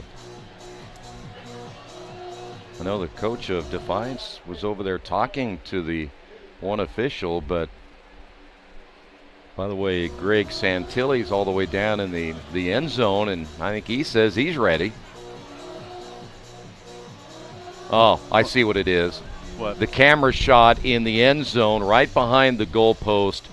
They were waiting, I believe. Keith Myers can tell us more, but I think they were waiting for the camera person to come back. Am I right? Well, yeah, the camera guy was a little late getting in, and now he's getting in. He's going to get up. If we got a shot at that, guys, look how high this guy goes up. He's asked me if I wanted a ride, and I refused. So there's the camera guy. He's waiting, and now he's going to climb. Yeah, that's awesome. And there is no way I'm going to go up there. What were you thinking about? Was he eating popcorn with you during halftime, or I know? All I know is I'm afraid of heights. I can't do that. Okay. Oh man, I'd do that in a heartbeat. You kidding me? So once they get the young man hoisted up, about 25 feet or so, here we go. And there will be a return. This will be Hannafin. Looking for a block to the outside, and guess what? We start the second half much like how we ended the first half. 3 flags come down on that return. My goodness. So now we'll have to sort this out. If you preach no mistakes at halftime, it didn't take long for it to go against the grain there, did it? No, it didn't. You know, the thing that I think you and I would agree on is when you start looking at future games, take this one out, other than what you've seen mistake-wise, you can't do that against really good football teams. No, you cannot, and you're going to run against some good football teams. Because they will take advantage of it every time, so you're really going to have to clean things up. Mount St. Joseph, Rose-Hulman, those are Franklin. Those are some good football teams. You cannot do these things against those squads. Yeah. But again, let's take a look. Last year Kalamazoo 1-9. Last year Defiance 1-9. Yeah. All right, 1st and 10 following the penalties, and the pitch to the right side. Not much there, maybe 2-3 yards on the carry. I think they ended up with Brunette on the carry there for Kalamazoo. And it'll be 2nd down. They say gave him just 3 yards on the play. Pitch play was something we hadn't seen before. Near sideline, ball caught, 1st down and more. Across the 40, there's Bubba Wilson on the reception. That's the best throw Nichols has had really overall since he threw that touchdown pass. And first catch of the night, I think, for Bubba Wilson. And he gets 27.8 yards per catch, and it's a good ball right there. Only 5'9", 155 pounds. Trips to the right. Rolling will be Nichols. The throw, the ball will be caught far side. This time it'll be Jonas Spates. And Spates will be brought down shy of the 1st down. But, boy, I tell you what, this looks like a little different offense than what we saw in the first half. It looks like they're trying to give Nichols some easy hit, quick hitters to save him from the pressure that caused the mistakes in the first half. And they're quickly back to the line of scrimmage. Hand off. Up the middle, 1st down, and more to the outside. Nice run. And a 1st down carry there for Kalamazoo. The mistakes that Nichols made was when he had time to make decisions and he threw balls into coverage and things like that. These plays are getting the ball out of his hands quickly to avoid that. Let his skill players around him make plays. Connor Bell on the 1st down carry. Nichols now to throw. Has time. Fires over the middle. Ball caught near another 1st down. That looks like Lance Taylor who made the reception, and it is. And they are marching. The 6'1" senior from Jackson, Michigan. And Nichols, he fired that one with confidence. It'll be 2nd down and 1. A couple of simple plays like this can build your confidence as a quarterback when you can hit some throws. Back over the middle again. There he is one more time, Lance Taylor, and all of a sudden you're down to the 26-yard line. 6 plays, 3 first downs. So a great start for Josh Nichols and Kalamazoo. You mentioned it for Defiance. What has helped them? Hurrying up to the line of scrimmage and getting off the ball. Another handoff. Burnett this time gets another big gain inside the 20. And they're not going to allow Defiance to make any changes in the substitution pattern here on their defense. The hurry-up has really caused a different wrinkle here for the Hornets, and it's working so far. So 2 receivers now to the left and jumping across the line of scrimmage, getting a little anxious. Number 38, Alex Castro, the outside linebacker. And he's going to come out of the ball game, and DeJuan Bethel will come in. Crowd has been a little quiet here all of a sudden in the second half as well, as they're watching Kalamazoo marching down the field trying to take the lead. And we have had more delays than you get at the airport. I mean, it just keeps happening. Well, at least that went like last week. So this game is now 2 hours, by the way. Wow. I have a feeling the steakhouse is going to be closed by the time we get there. Could we order ahead and take it home with us? Or? I don't know. It's going to be hard to just cut it in the car. Eat it like you used to. Just pick it up and rip into it.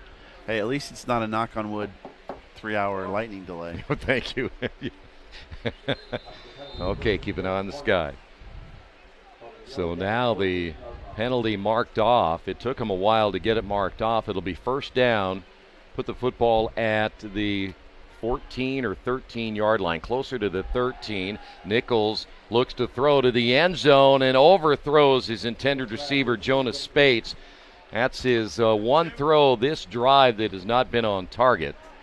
He was looking for someone to throw it to, and Spates was behind the defensive back. However, it was double coverage, so smart play by Nichols to overthrow that. And they're quickly back to the line of scrimmage. Handoff. Taking a couple of hits, still on his feet. Gets the first down and more, all the way to the 1-yard line is Connor Bell. 50 yards last week, and he's adding up this week. And that's going to be first and goal.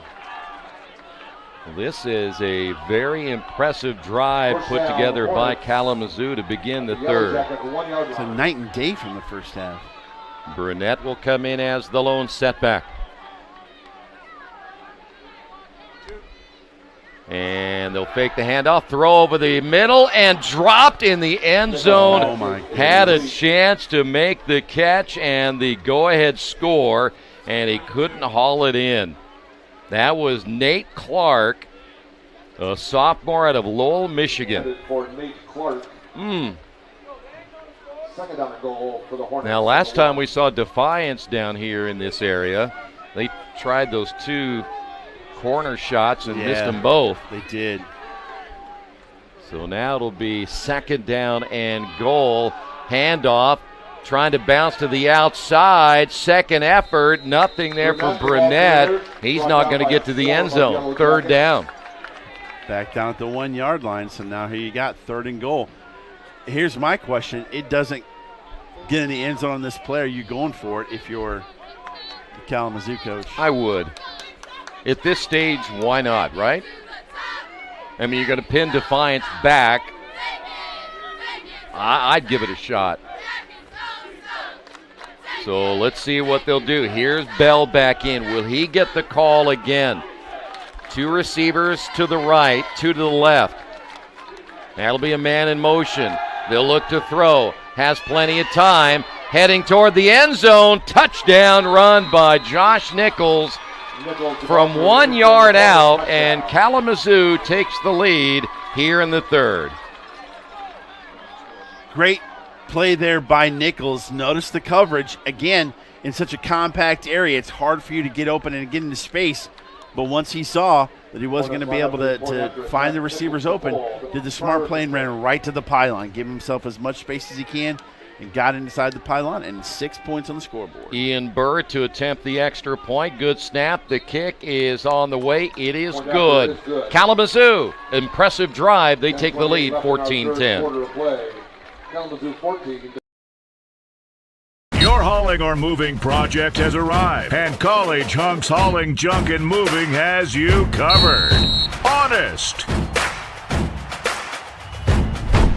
Uniformed. Nice. Knowledgeable.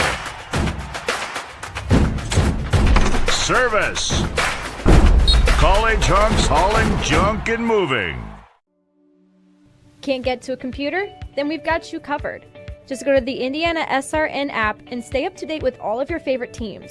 You can watch live coverage or relive the experience with our on-demand service.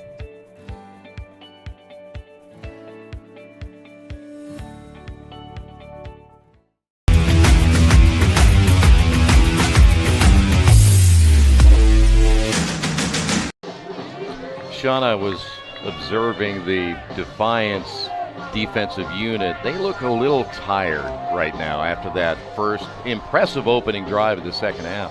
12 plays, 75 yards, 4 minutes and 32 seconds on the clock. Capped off by a 1-yard touchdown run by the quarterback, Josh Nichols. And you can see, if we can get a shot of this defensive huddle down there, you can see Coltrane was giving him a pep talk in his jersey in shorts since he was disqualified. All right, so Defiance will get the football for the first time here in the second half as that kick will go out of bounds. So we will march it up the field, and it'll be first down here for the Yellow Jackets. And you can see down here again, Coltrane giving them pointers in the defensive huddle. You know, it is amazing, and I think you'd mentioned this before, how many players on this Defiance team that are from Georgia and Florida and Texas and Tennessee, and they just got a ton of them. From all over the place. So the first opportunity for Defiance. Ambrose back in at quarterback. And the handoff will go to Freeman. Freeman will get about 2 yards, maybe 3 on the carry. Now, let me ask you this. If you're the Kalamazoo defensive coordinator, when he's in, do you really key to make sure that he's not going to hurt you and take your chances with Ambrose throwing the football, or what do you try to do?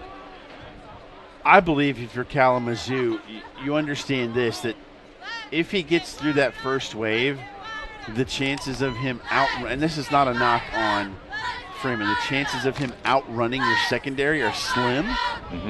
So I think you're still going to play it close to the vest when it comes to your linebackers and your safeties coming down. Ambrose will put a man in motion. The pitch man will take the football, and he'll get to the 40.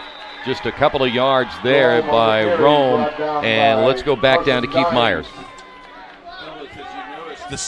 Fellas, if you notice, the sun is hiding in clouds.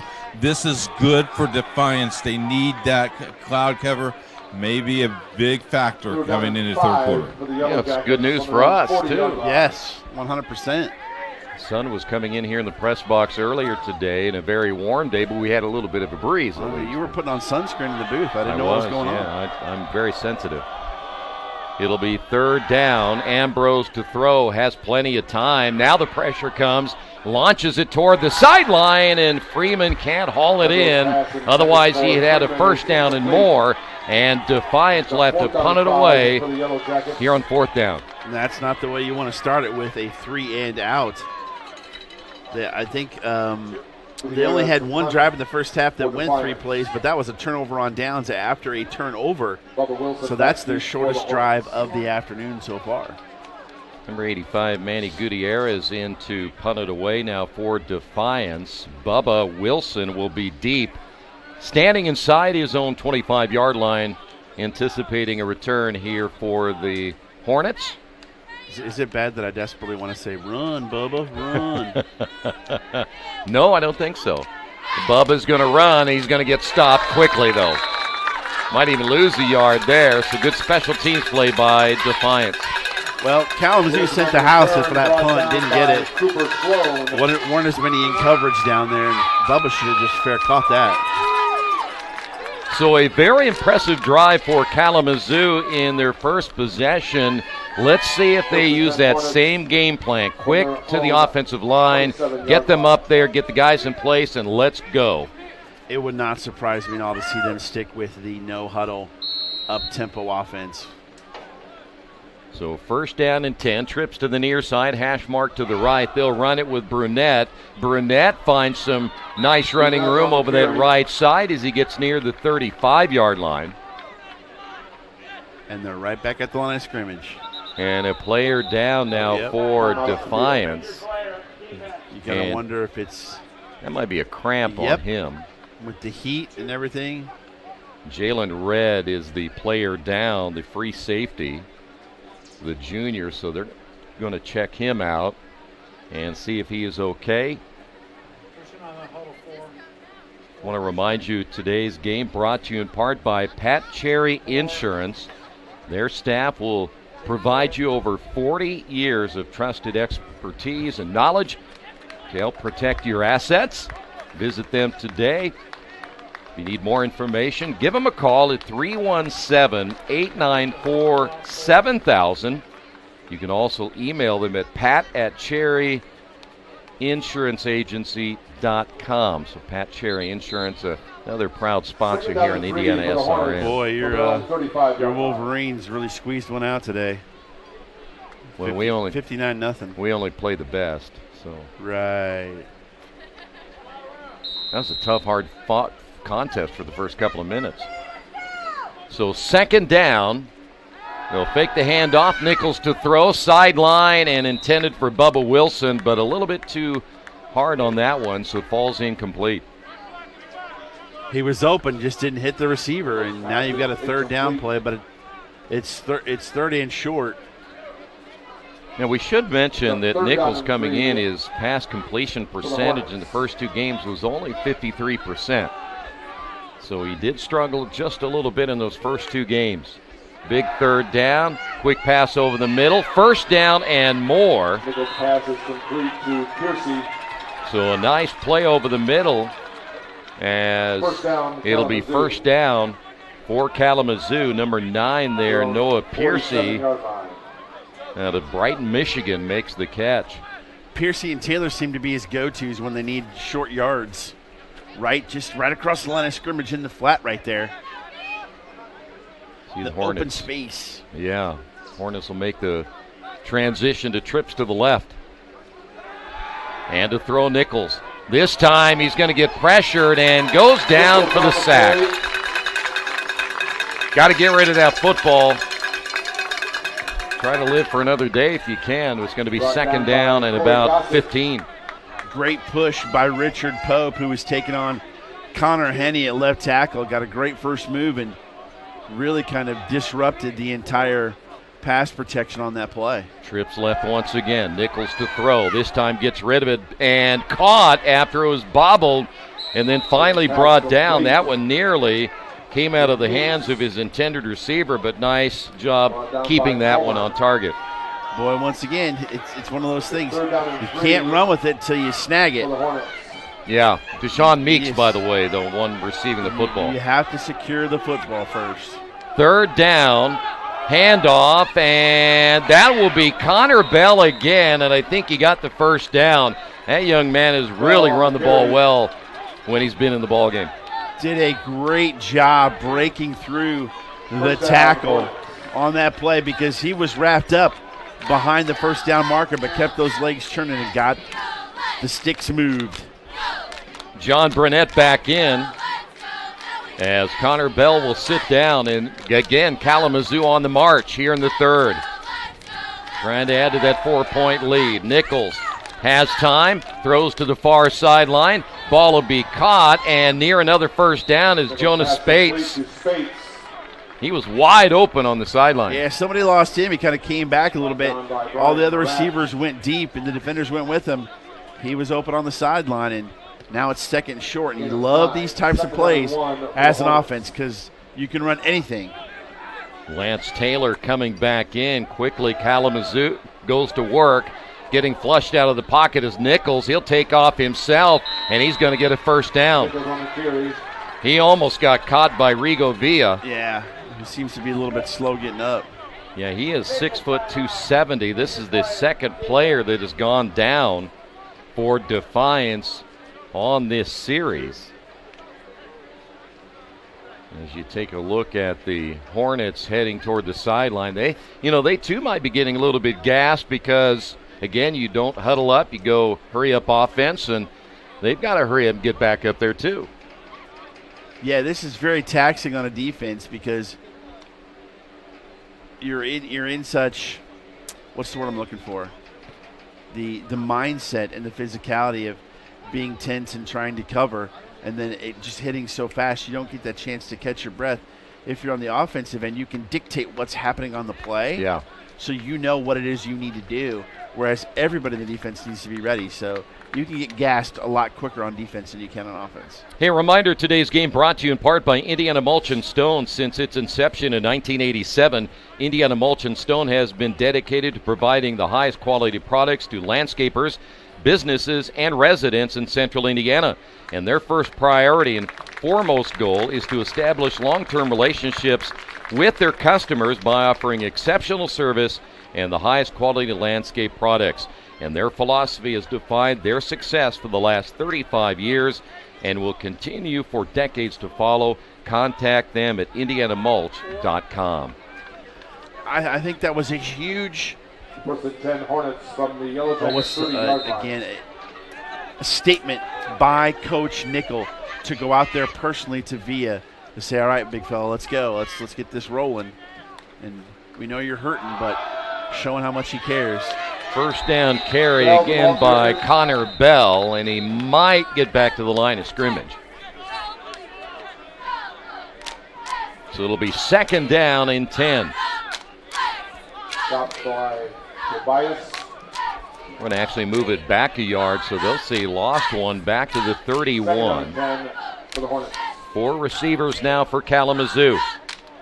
Bell stays in as the setback. Pressure. Play action pass. Yep, he's going to get flushed to his right. He'll take off himself, and he might get another first down as he has had success on that sideline.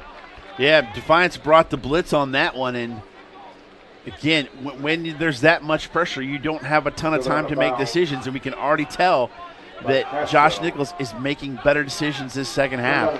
Try not to force anything in. Got a bunch of yards, third and short. You still got a decent shot at converting this as they're going to bring pressure again. So third down at about 3. A little swing pass near side. Riley makes the catch, the cutback, still on his feet, up the sideline and scores. How about that? Broke the tackle by Brian Murat, and then after that, once he made the cut, he got a nice block from Bubba Wilson to score. What great blocking and anticipation by the back to make those moves and stick it in the end zone. So Kalamazoo scored on their first possession of the ball game. They went the entire rest of the first half, nothing. They've come out here 2 possessions and 2 scores, and the extra point is on the way by Burr, and it is good. And Kalamazoo on top by 11. Kalamazoo 21, Defiance.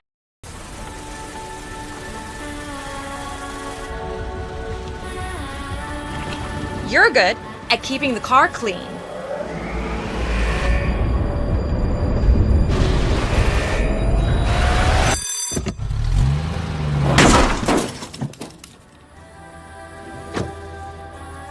We're good at your insurance.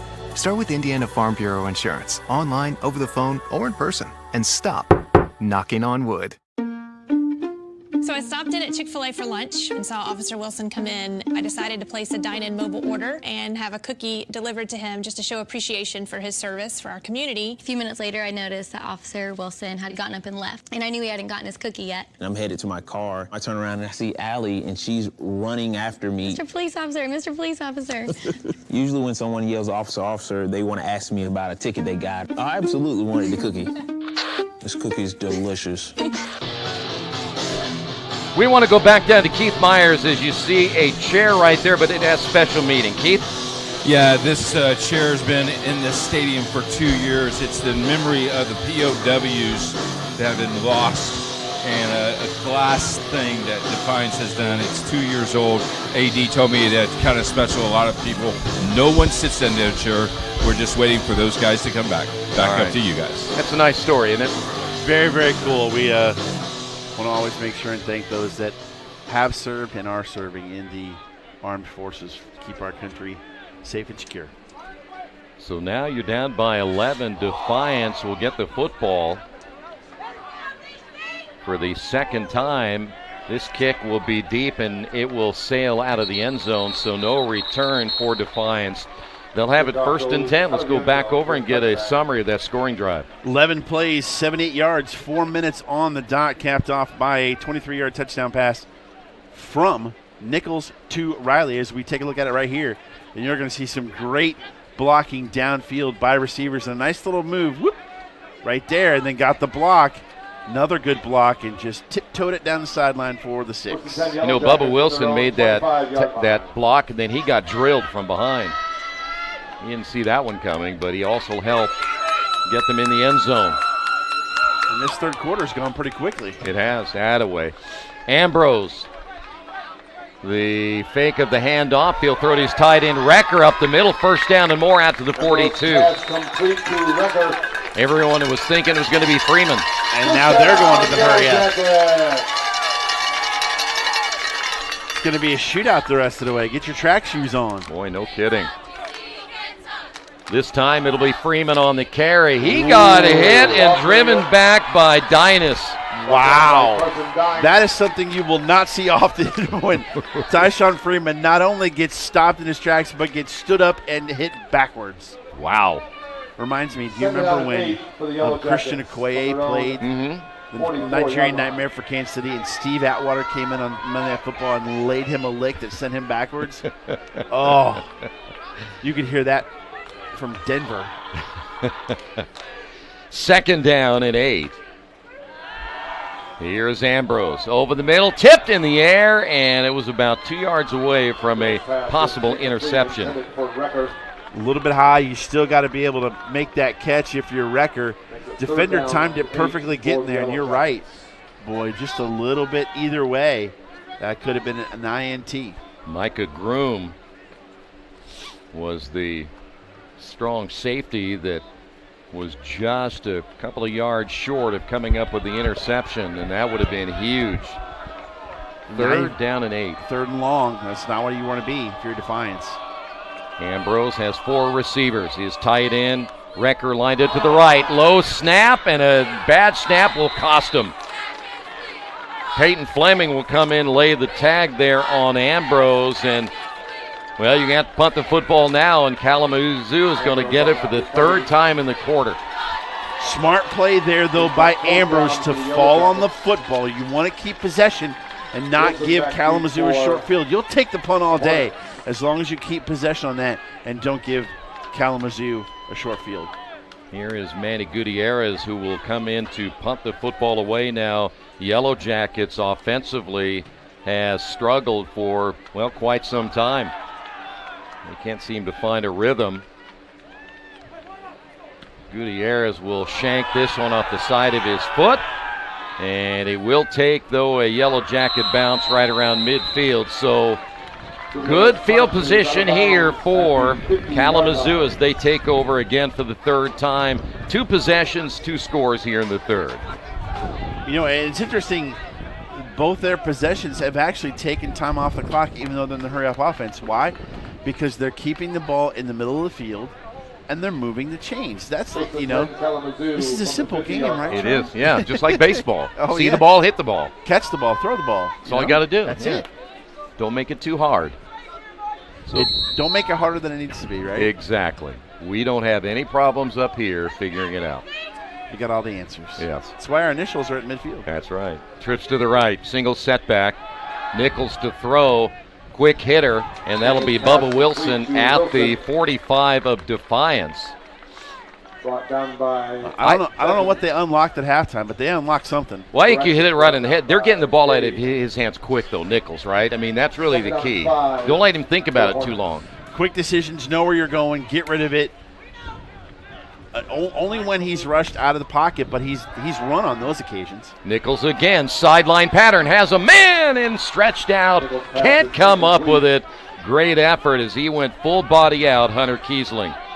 Boy, that was a great play. He was behind the defender. Just a little more air under that, and there could be 6 more points on the board. So now 3rd and 5.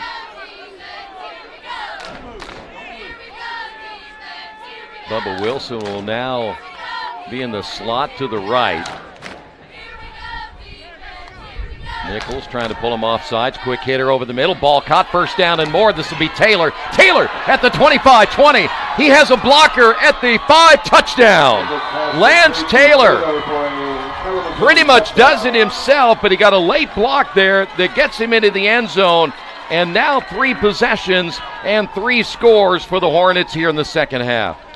That is the poison pill that is blitzing the quarterback, because once Nichols got it out of his hands and into Taylor's hands, there weren't enough defenders, and he broke that tackle. It was off to the races. Well, they've used that short pass over the middle very effectively, as you see Ian Burr to kick the extra point. It is good. Kalamazoo on top by 18. Kalamazoo 28.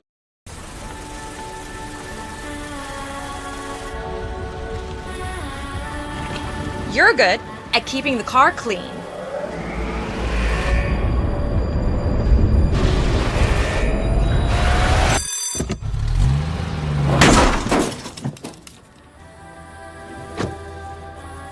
We're good at your insurance. Start with Indiana Farm Bureau Insurance, online, over the phone, or in person, and stop knocking on wood. So I stopped in at Chick-fil-A for lunch and saw Officer Wilson come in. I decided to place a dine-in mobile order and have a cookie delivered to him just to show appreciation for his service for our community. A few minutes later, I noticed that Officer Wilson had gotten up and left, and I knew he hadn't gotten his cookie yet. And I'm headed to my car. I turn around and I see Allie, and she's running after me. Mr. Police Officer, Mr. Police Officer. Usually when someone yells, officer, officer, they want to ask me about a ticket they got. I absolutely wanted the cookie. This cookie is delicious. You are never too old for AC/DC, so we're going to go back down to Keith Myers. Hey, whatever coach said to him at halftime, there is a lot of enthusiasm on this side of the field. The fans are a little bit now more chippy. They are pretty comfortable right here. Back up to you guys. All right, well, we'll find out if they're still comfortable after this possession, right? Yeah, 3 plays, 50 yards, 40 seconds, 45-yard touchdown pass from Nichols to Taylor for the score. By the way, Defiance will not have another chance to return. The wind, by the way, is blowing from the west. We're going to take another look at this touchdown Again, here's pass. the problem with the blitz. They get it out of his hands quick, and that missed tackle, 2 missed tackles, that's all she wrote. Well, did you see that last tackle attempt? They tried to go high. You really, a guy like that, you got to hit him low. He is 6'1", 225. He's put together. There's no chance you're going to tackle him that high. So Ambrose will lead his offense back out on the field. Freeman, who had such a good start to this game, really has been held in check of late. He's the lone setback. They'll fake the handoff. Ambrose, he's going to air it out. And a nice defensive play over the top to knock that away. Ryan Hannafin, the senior, what a play. That might be the defensive play of the ball game. That is going to go in as a capitalized, bolded, underscored PBU in the book. It was a fantastic play by Hannafin. Hannafin step for step with the receiver and just got across the body in time. 2nd down and 10. Defiance really needs to do something here. The throw, low throw, 1st down. Ball will be caught by Rome across the 35, maybe 36-yard line. Quick update. We got us a doozy in Hope College. 10 minutes to go in the 4th quarter. Mount St. Joseph 33, Hope College 28. Anderson starts in a little bit. Ambrose to throw near sideline. Ball caught 30, 20, 15, 10, 5, touchdown. Wow. Tawan Rome.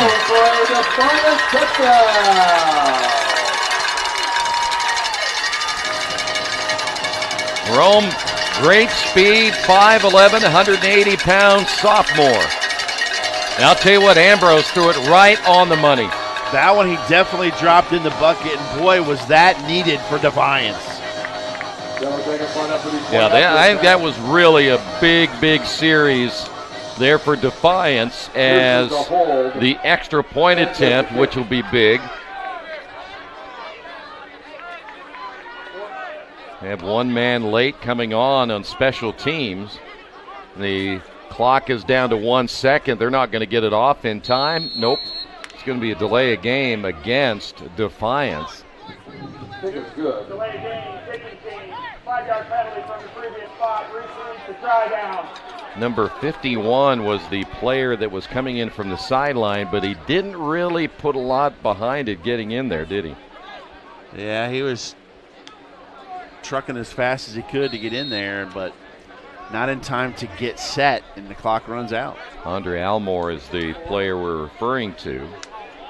So we'll just move it back to the 15 and make it a 25-yard extra point attempt. Low snap. Holder able to get it set, and the kick is good. Nice play by Defiance. They now cut that deficit 28-17. Myers, Vice President of IndianaSRN. Thanks for joining us. Do you know IndianaSRN broadcasts 350 games a year? All sorts of sports? Yeah, we do. Hard to believe, isn't it? IndianaSRN loves to put student athletes first on our website. If you're a business out there, we probably can help you too. Contact us at coach@indianasrn.org. Grandma from out of state thanks you. Mom and Dad who can't get to the game thanks you as well. In fact, our athletes watch the games over and over again. Our military has enjoyed the games as well. So sit back and enjoy the game. It's IndianaSRN.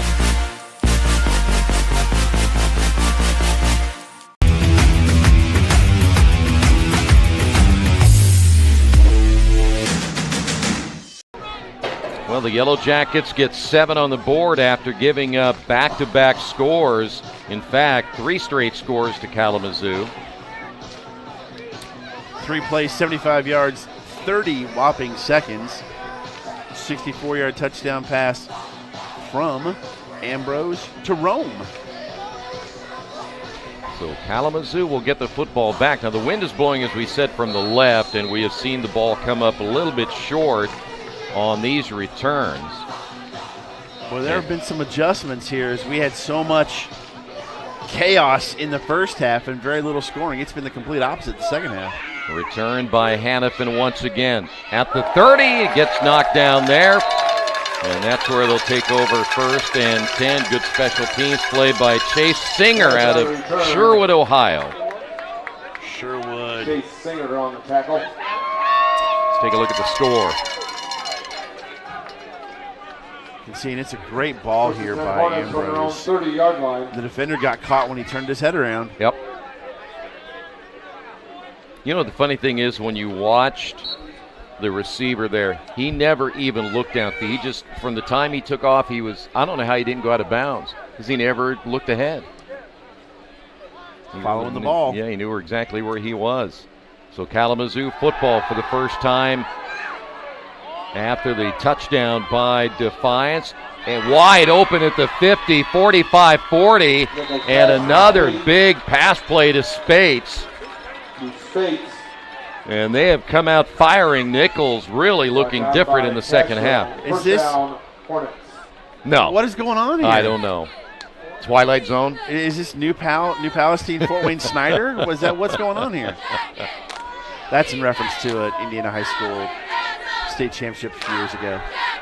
Near side, Bubba Wilson on the catch, trying to get extra room. He does. And he steps out of bounds at around the 31-yard line.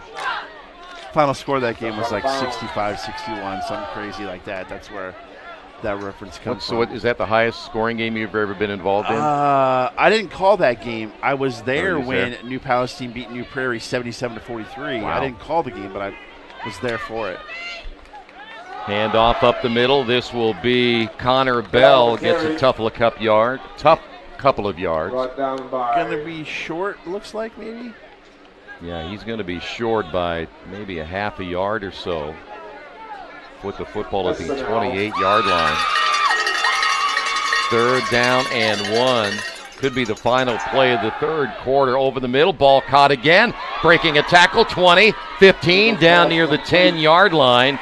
And they have had success. They found that hole over the middle. Noah Piercy. Piercy and Taylor have been his absolute go-tos in this second half. When they needed money yardage, those are the two guys right in the middle of the field where the linebackers have been. And who's not playing because he got the 2 penalties in the first half? Yep, that's Thomas Coltrane. Yep. All right. The throw again here for Nichols. Will he keep it himself? And he's going to throw it to the end zone. Ball caught. Touchdown, Kalamazoo. Number 16, Spates again. I thought that Nichols was eventually either going to throw it away or just go out of bounds, but he got his receiver coming back. Is that at the end of the third quarter, too? Yes. So 4 possessions for Kalamazoo. They score all 4 times in the quarter. Wow. That is incredible. So here is Burr, as you witnessed. Kalamazoo coming right back. The extra point is good. And Kalamazoo now leads it at the end of 3, 35-17. Third quarter, Kalamazoo. Myers, Vice President of IndianaSRN. Thanks for joining us. Do you know IndianaSRN broadcasts 350 games a year? All sorts of sports? Yeah, we do. Hard to believe, isn't it? IndianaSRN loves to put student athletes first on our website. If you're a business out there, we probably could help you too. Contact us at coach@indianasrn.org. Grandma from out of state thanks you. Mom and Dad who can't get to the game thanks you as well. In fact, our athletes watch the games over and over again. Our military has enjoyed the games as well. So sit back and enjoy the game. It's IndianaSRN.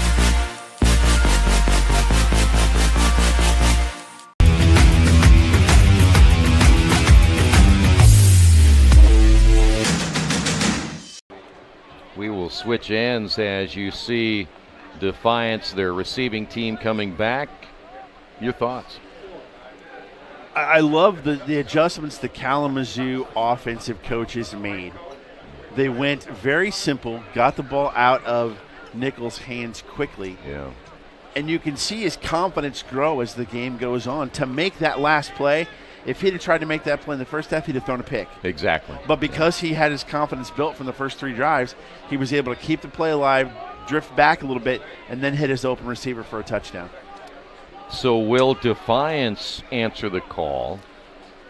As we're ready for the final 15 minutes of this one. Kalamazoo could open up this season at 3-0. I don't know. We don't have a record book here, but I don't know when the last time that's happened for Kalamazoo. Man, they were 1-9 last year. You've already tripled your wins if they come out of here with a victory, as that will be a kick that will stay out of the end zone. There will be a return to the outside, 30, 35, 40, midfield, and then the kicker will run him down out of bounds on the return. That's Clark. And a player down, and we have a flag down as well. Oh, my goodness. Just when we thought things were going well. Yeah, we had no penalties for a while. Quickly, 5 plays, 70 yards, a minute 41, 10-yard touchdown pass from from Nichols to Spates, as we'll see right here.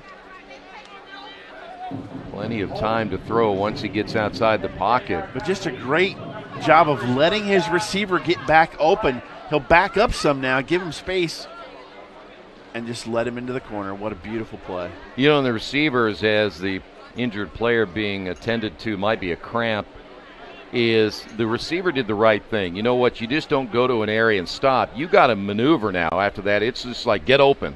Yeah, once your quarterback gets outside, breaks contain, and is rolling around, you've got to move and give him a target to throw to. You can't just give up on the route or stand still, because defenders will come to you. You've got, and you saw it too, if you caught it in the replay, as he's cutting back towards the goalpost in the original route, he kind of falls down a little bit. And then as Nichols came around, he worked his way back towards that corner. Nichols just led him, and he slid and caught it. By the way, the injured player is off the field. That was Lucas Gear, a freshman linebacker out of Portage, Michigan, and he appears to be okay. And so now Defiance will take over first and 10 at the 33-yard line. Yeah, so that penalty set him back after a great return. Here is Ambrose. Looking, now will tuck it under and run, breaks a tackle at the 40, first down 45 and out of bounds on the near sideline. A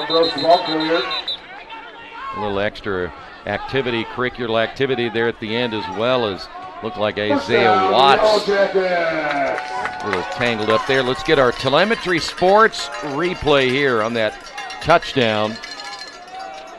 See, now what they need to do is, what's the force that he withstood from those tackles? Yeah, well, we can ask him. That's kind of cool. That was Lance Taylor, by the way, who scored on the previous score before our last touchdown there for Kalamazoo. This is a big moment for Jordan Ambrose growth-wise, knowing they have to throw the football. Ooh, big hit at the 45. The decisions he's going to make now as the quarterback, knowing they have to throw the football to get back in this game, really could be huge in the way the rest of his season goes. Yeah, by the way, that was Mike Martin on the reception, and Jack Miller laid into him pretty good. They'll fake the handoff, and a flag is down on the opposite side, and that's going to be a big-time loss right there. Nice play by Ryan Hannafin. Flag on the play. But there was movement, I think, something on the opposite side. I was watching Mike Martin, I believe, was on that side, and he was kind of jumping around waving. They get going too fast? They're going to change it to 36, Tyshawn Freeman, in the illegal shift. But they lost so much yardage on that play that they're going to decline the penalty and make it third and long. Third down and 7 for the Yellow Jackets. So third down and 7. And the football again at the Kalamazoo 49-yard line. Big third down play right here when you're down 35-17. They need to happen what happened in their last touchdown play. Need something big. Ambrose to the far side. Ball caught at the hash mark. And more yardage. Nice play by Bingham. Bingham gets his reception in the first down. That broken tackle's huge. Yep. Brought down by Mitchell.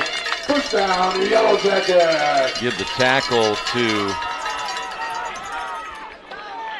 might have been Dynas on the tackle there for Kalamazoo. Another short pass, little screen pass, 30, 25, 20, and more, and another first down. My goodness, do we have like Andy Reid versus Todd McShay here in the second half? What's going on? Devin Brown made the reception, and they're going to hurry to the line of scrimmage, and it'll be Ambrose throwing out to the near side to Brown again. Not much that time, but he got inside the 15. Guess who made the play? Dynas. Carson Dynas, a sophomore. I'd love to see how many tackles they have. Second down and 7 for the Yellow Jackets. Jackets. He's everywhere. He's had a great afternoon. Freeman, the lone setback, trips to the right. Ambrose to throw. He's looking right. Lobs it in the air to the back of the end zone. Did he get in? Yes. Touchdown. Kalamazoo. I take that back for Defiance. It was number 7, Mike Martin. Holy cow. What? Have we been transported to another universe? Yeah. All offense? 2 different games. First half, second half.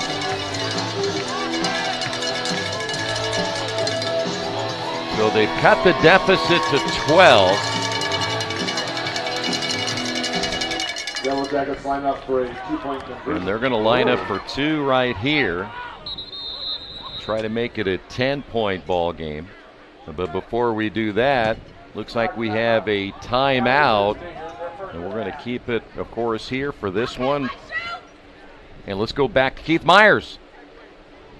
2-point conversion here is very important because I think you might want to watch for the onside kick after the point conversion. This early in the fourth quarter, that's the momentum you have, I think, is the reason what he's trying to do, Sean. Back up to you guys. Okay, wait, really quick. Keith, without looking, do you remember the score at halftime? I think it was 10-7, wasn't it? It was. Yeah, all I know is that we've had more points this, third quarter and this quarter than we've seen almost all year for Defiance in the last couple of years. Yeah. It's pretty impressive. I do like the sportsmanship that both teams are. They are playing very, very hard, but there is no chippiness on this field at all, guys. Good sportsmanship. Defiance last year, as we mentioned in the pregame, averaged less than 10 points per game. Well, they found something, and I think it all goes back to good decision-making by Ambrose. Trips to the right. Again, 2-point conversion attempt right here now for Defiance. They'll fake the handoff. Ambrose looking for room, and he got to the end zone, but there's a flag. And it came from referee Greg Santilli. Which usually means holding. Yep, he's signaling it to the Kalamazoo sideline. So now. Offense, number 51. That's a 10-yard penalty from the previous spot. Repeat the try. They got Andre Almore. Do you kick it now, or do you go for 2 again? Andre's having a tough second half. He was the one that didn't get on in time in special teams, and now they got him for this one. Looks like they're going to kick it now. Yep. So 7 plays, 67 yards, 2 minutes and 45 seconds. 18-yard touchdown pass from Ambrose to Martin is your drive summary. Brought to you by the Morales Group. Zeke Sanchez, again out of Warren Central High School in Indianapolis, will attempt the extra point. It'll be from the 21-yard line. So a 30, and he missed this one badly. I think he's hurt too. Let's take a look at a telemetry replay right here from Telemetry Sports.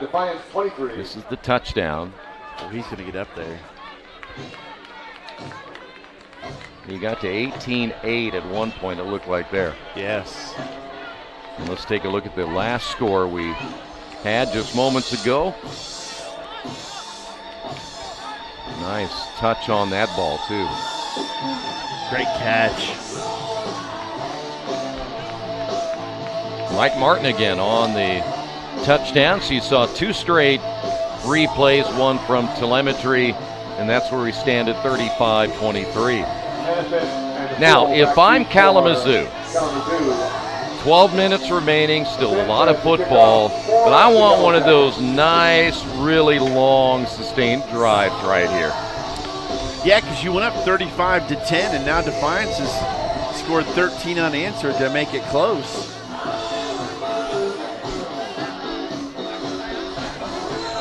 Now let's see if Coach Meyer's prediction of maybe an onside kick right here will come to fruition. I was bad on that. It was 35-17. That's my bad. Yeah, they did bring some more guys up to the 45 of Defiance just in case. I was watching the Defiance head coach just a little bit ago down on the sidelines. He was talking with the field judge there, and I'm not sure what his discussion was, as Bill Nickel gave him an earful. He was pointing down toward the south end. He's running down again towards the defense. Yeah, he's going to try to get them fired up. I like I mean, we talked about it before the game. We went down and talked to the staff. I love the energy this coaching staff has. Yeah. And it shows in the product. This team looks much better than the Defiance teams we saw last year. Yeah, sure does. They really do. We're Getting down to crunch time now for this Yellow Jacket football team. As you see, Kalamazoo back on an offense. They had a great third quarter. Nichols rolling. Quick hitter near sideline. Ball caught by Kiesling and out of bounds. Kiesling.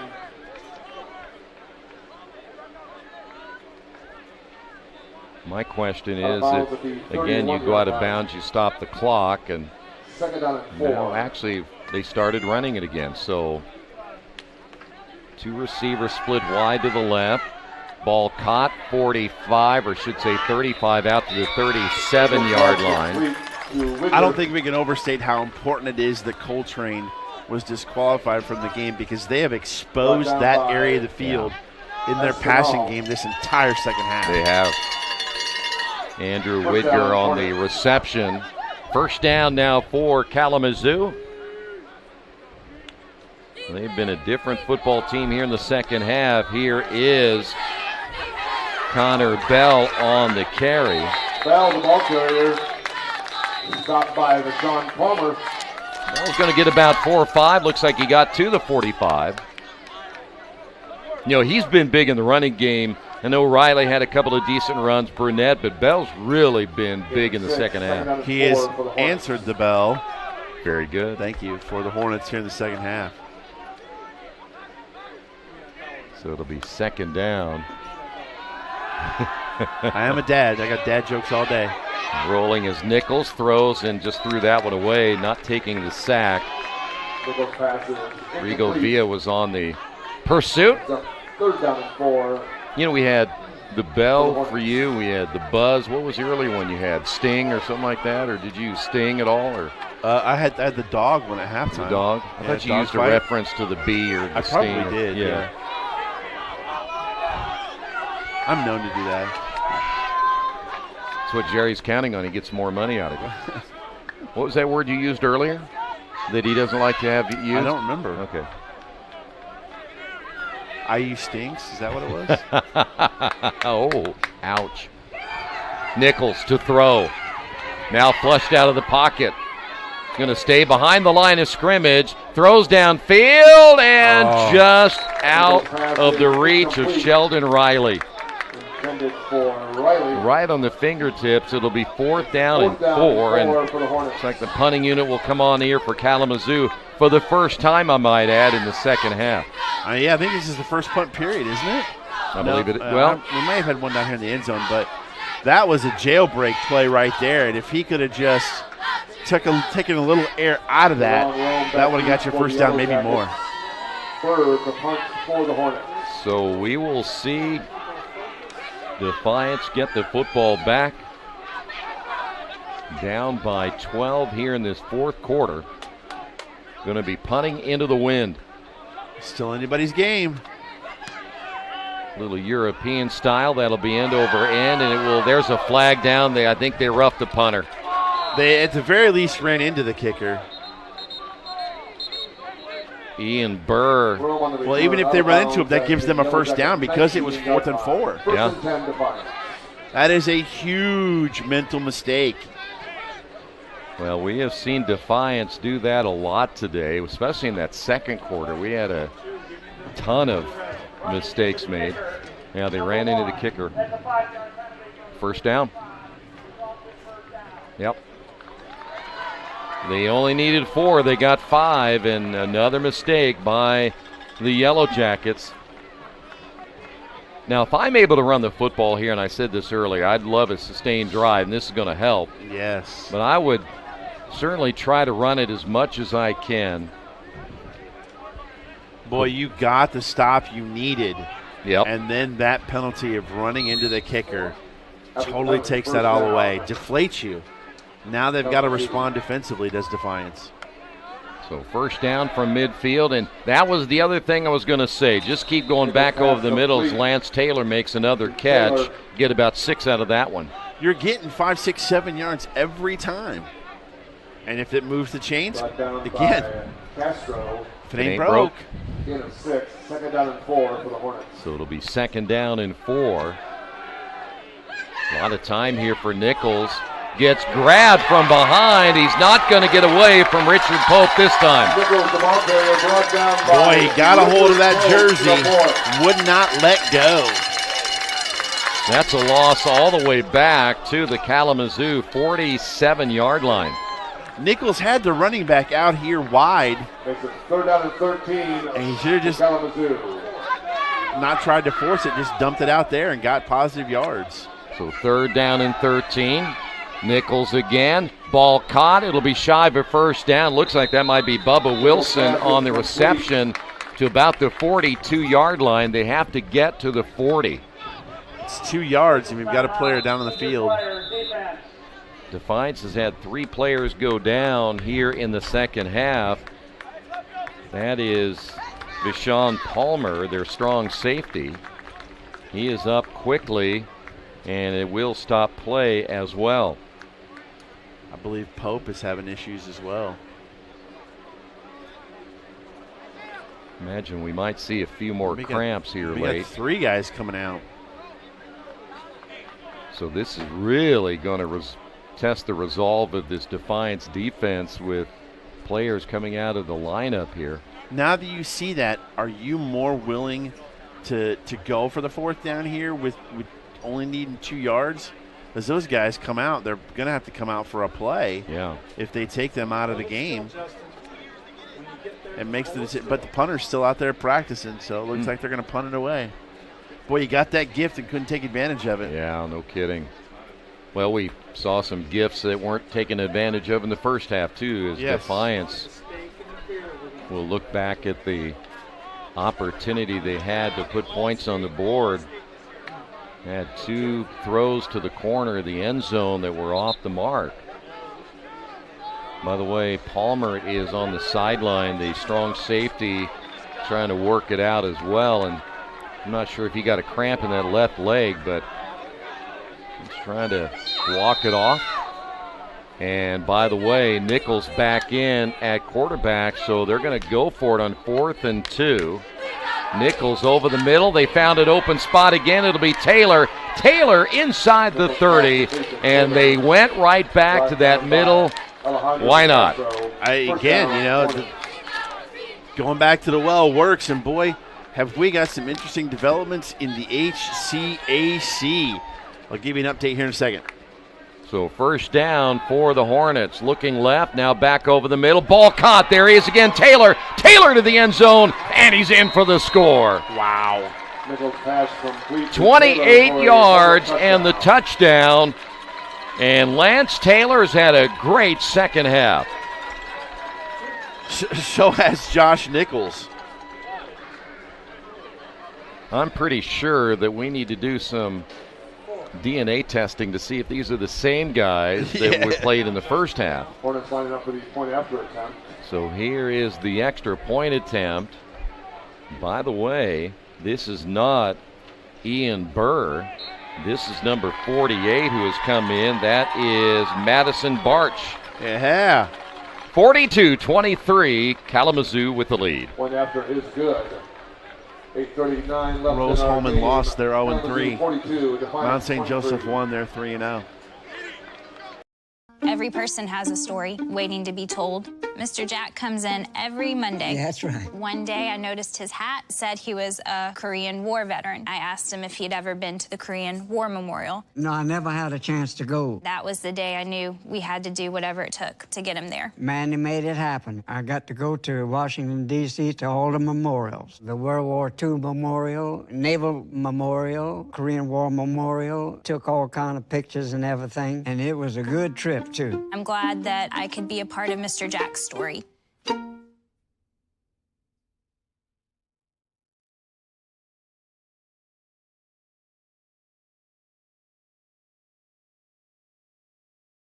We encourage you to follow us on Twitter at IndianaSRN. Find upcoming games, video highlights, and much more. Follow us now at IndianaSRN. We encourage you to follow us on Twitter at IndianaSRN. Find upcoming games, video highlights, and much more. Follow us now at IndianaSRN. Clark and Armbruster are deep for Defiance as they have now found themselves in a little bigger hole here, down by 19 in the second half. And a high end-over-end kick from about the 1 yard line. On the return will be Clark. And Clark takes a hard hit, fumbles the football, or did he get a big hit? Yep, it came out. Oh, boy. And Kalamazoo will come up with it. It was Kevin Gwynn, the sophomore linebacker on special teams. Let's go back down to Keith Myers. They're going to call the play dead on contact, Troy, just to give you a heads up. I'd like to remind everybody that the halftime score was 10-7, and we thought maybe 17-7 or something like that. I had never thought the outburst of offense for both teams here, and we still have about 8 minutes to play. Back up to you guys. Yeah, look at the play here. And you can't see the ball come out, but nonetheless, it will be Defiance football. And they'll run it to the big fella. Here's Freeman. Freeman, the cutback, very close to the 30. Update. Sponsored by Piper Logistics. 11 plays, 75 yards, 3 minutes and 22 seconds. 27-yard touchdown pass from Nichols to his main target in the second half, Taylor. Ambrose takes off, gets the first down out to the 39. A couple of quick updates here. Defending HCAC champion is now 0-3 as Rollins Holman lost to Albion. Yes, the same Albion that's in the MIA with Kalamazoo, 49-17, excuse me. Ambrose will air it out, and that'll go out of bounds as he had a receiver get behind the defender by about a step. That was Tawan Rome. As well, Mount St. Joseph is now 3-0 as they take down Hope College 33-28. Josh Taylor, 20 of 31 for 352 yards. Let's go back to Keith Myers. St. Joseph 3-0 starts the best that Mount St. Josephs have had all year long. They were one of the favorites to win the HCAC, so watch them as opening day again, October 1st. All the HCA schools have a bye next week to get ready for the regular season. And if any Kalamazoo fans are watching, you get Albion at home on October 1st. Second down and 10. Quick hitter. Ball caught there by Recker. Recker gets the first down as he's down to the 49-yard line. Like we said, there's a lot of back and forth. Kalamazoo plays at Hope October 29th. We've seen other schools play Adrian and Olivet and Alfred and all those different schools. A lot of cross-pollination between these two schools. Handoff will go to Freeman up the middle, and he will dive down to the 43.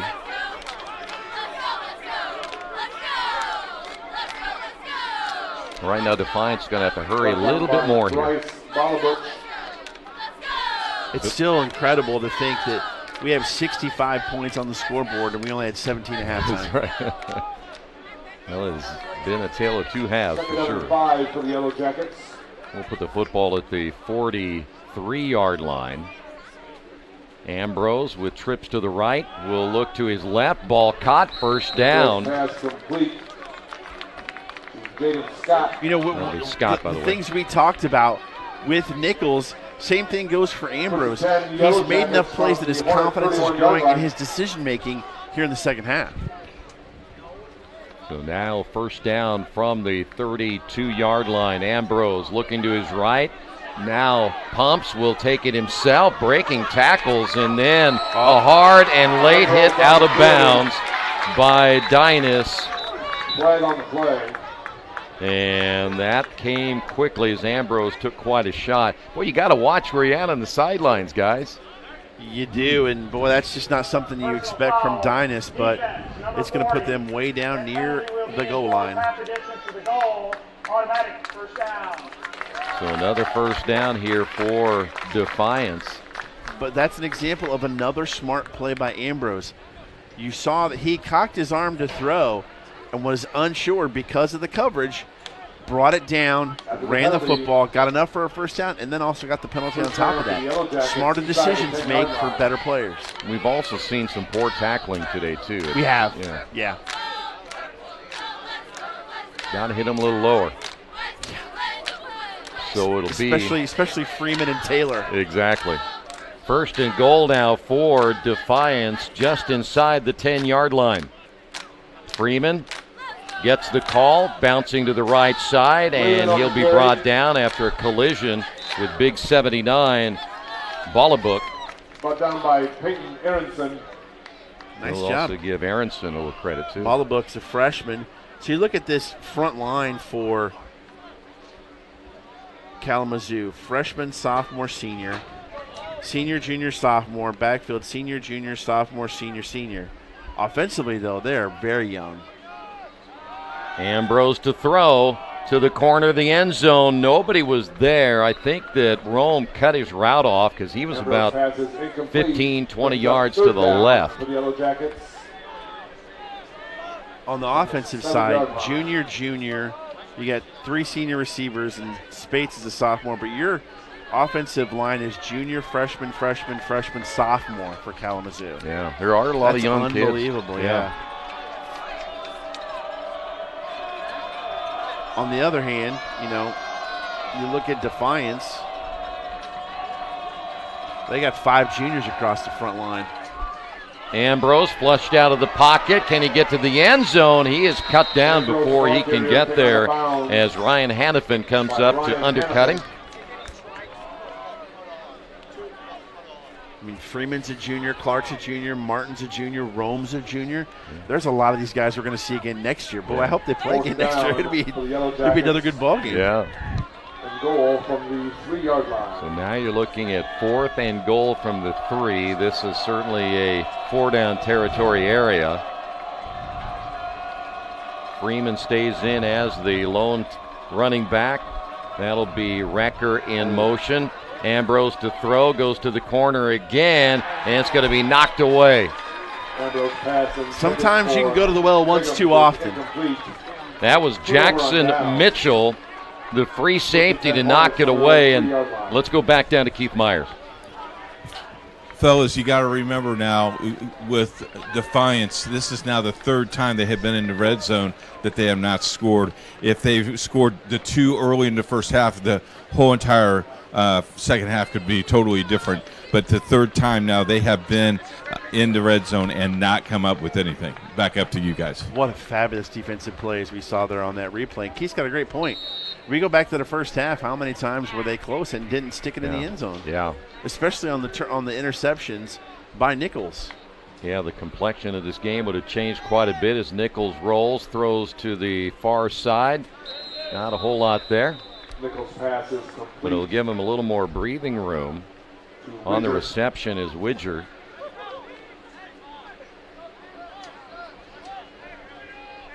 And they can run a lot of time off the clock right here as we continue to get closer to the end of this one. At some point, Nichols got to start to decide to take his timeouts. Burnett, nice carry up the middle. Still on his feet across the 25 out near the 28-yard line. Brought down by Brian Murat. Big run there, and that'll give you even a little bit more room. First down, Kalamazoo. Murat made the tackle. He's a little slow getting up. Yeah, these defensive players for Defiance are gassed. Or 3-hour, 10-minute ball game as that will be complete to Bubba Wilson. Brought down by Brian Murat. Yeah, it's a long day when you consider it's warm and humid and that sun beating down on that turf. 100%. I mean, both of us have been through a ton of water up here in the booth. Of course, Keith Myers roaming those sidelines. You got to feel bad for him. He needs to bring a bucket hat. He does. That one over the middle. I think that's caught. Let's wait and see. Did he make the reception? The back judge said no, as Piercy tried to sell it that he made the catch, but it's incomplete. They're discussing it now. Correction. And they're going to say incomplete. We need replay. Just kidding. Right down there close. It's going to be 2nd down.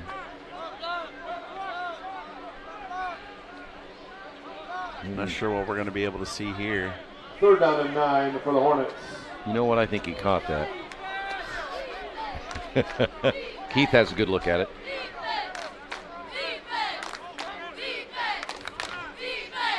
Nichols looking to the sideline. He'll have trips to the left. 3rd and long. Riley, the lone setback. A really long look to the sideline here.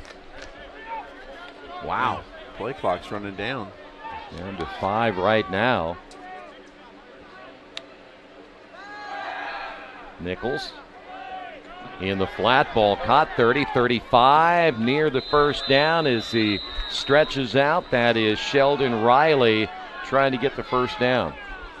Sir. Let's go back to Keith Myers. The last play, if he was a good shortstop, he should have came back up with it. He should have sold it a little bit better. Mine. But it definitely hit the turf. Well, if he played for the Cardinals, and they have great shortstops all the time, he would have made the play. That mayonnaise you don't care for, do you? No. Or the Packers. Yeah, they got great shortstops that they send down to the minor leagues this year. 698, fellas. 698. That's all you have to do. 698. Is that the winning percentage of the coach? No, that's 2 more for Albert. Albert Pujols. Fat Albert?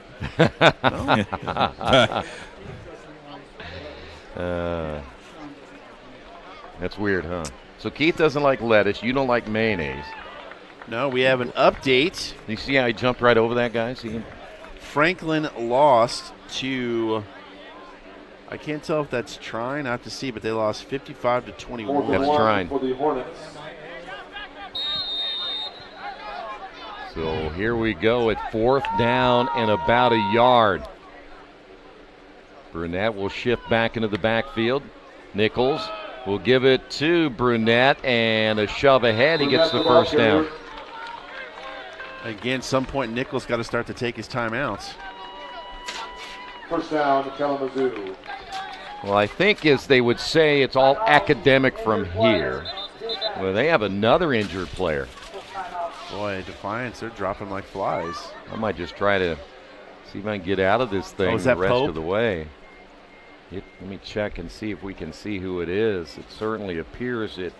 He's been dinged up quite a bit this game, so he's a key performer for them. And once again, I love the fact that Coach Nicholas is going out there to check on his player. Yeah.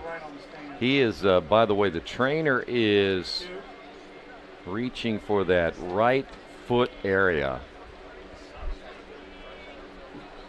You take a look at the Kalamazoo fans who made their trip here in a warm afternoon. By the way, we're still in summertime, in case anybody wonders. We're not. We're not into the fall till September 21st. Oh my goodness! So don't get so anxious about getting rid of summer yet, guys.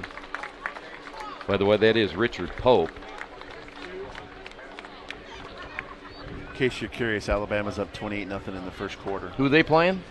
UConn's sister. No. Louisiana Monroe. Oh, the tough Louisiana Monroe. Yeah. Oh, yeah, just like UConn, right? Yeah. Notre Dame is only up 14-10 on Cal, and Cal is driving in Notre Dame territory in the 3rd quarter. Cal 2-0, by the way. Yes. And don't forget, you score last night, Wyoming beat Air Force 17-14. That is true. Georgia took care of business 48-7 over South Carolina. 40-yard line. The coaching change didn't help Nebraska much. They lost 49-14. Yeah. First down here for Nichols. Oh. Down the middle. Does he have a man? And just a little bit underthrown. It was intended for Bubba Wilson. Wow, going deep up 19, 3 minutes in the 4th quarter. Ooh. That could build a touch of animosity, couldn't it? Yeah, it could. Now, my mindset is, as I told you a little bit ago, I'm going to try to run and just, because they're not going to call a timeout. I think the Defiance says, you know what? We know we're down by 19. There's really no opportunity here to win it. Why not just run it now? They're going to throw again. Rolling to the right is Nichols, and to the sideline. Takes a late shot from behind as he will go out of bounds near the track. He didn't take a hit, just a shove. But I think if you're the coaching staff of Defiance, Coach Nichols, you're going to talk about the growth from week 1 to week 2. Yeah. Look what we were when we left the field last week. Okay, now let's see what we did this week. Okay, we had a chance to take advantage of mistakes in the first half. We didn't. But we went toe-to-toe with them in the second half. They got the better of us, but we made plays. Let's look and see what Ambrose did. Let's look and see what Freeman did. Let's look at these guys that made plays and build off of that for HCAC play. By the way, Nichols went out of bounds. That's another thing I probably wouldn't have done.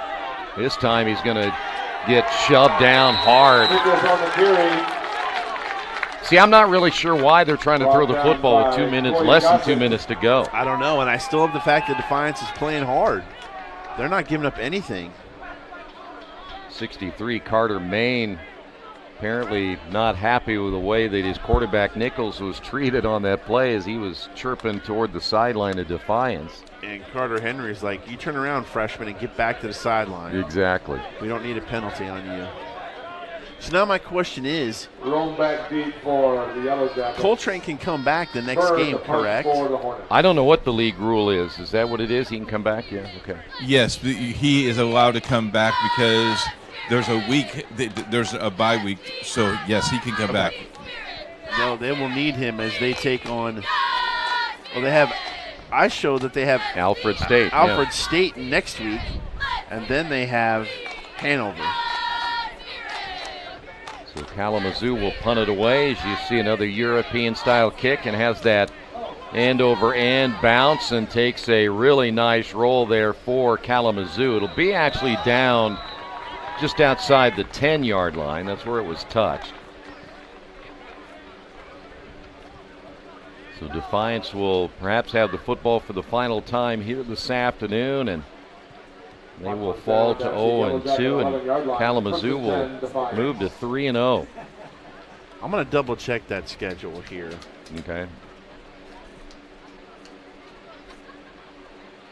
Oops, that's not where I wanted to go.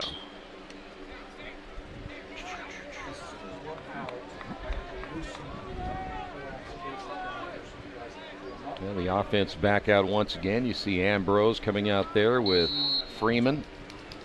All the starters staying in the lineup here for the Yellow Jackets. Ambrose looking this way and unable to hit his receiver. A little slant pattern over the middle. That was Scott. It'll be second down. Second down and 10 for the Yellow Jackets. Defiance College plays at Alfred State next week at noon. Okay. Second down and 10. Football again at the 12. Trips to the right until they put a receiver in motion. Now they'll go double each side. Ambrose to throw and over the middle, a little bit too high again.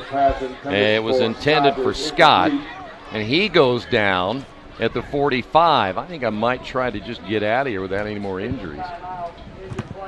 That might be a good idea. The schedule we will look at. Okay, here's an interesting twist. September 24th, Defiance plays at Alfred State. Kalamazoo, September 24th, plays at Alfred. There you go. Alfred and Alfred State? Yeah, I think they're cousins. Oh, okay. Twice removed, maybe? I'm not sure. I honestly hadn't heard of either one of them. I hadn't either. Third down and 10 after they get the injured player off the field. Once again, Ambrose. This time he's going to get sacked as he is grabbed from behind. Nowhere to go. Number 52 coming in to get the stop there. They had a backup quarterback warming up on the sideline here on Kalamazoo's side. Kevin Gwynn, by the way, on the sack. And a little hitch there in the giddy-up of Ambrose. Yeah, the one thing you don't like to see this late in the ball game is if you end up losing your quarterback. 100%. When the game is out of reach at this stage, I think I would have probably kept him on the sidelines for that last series. Wilson back so Defiance will kick the football away. Gutierrez. Probably get some kneel downs. The Yellow Jackets.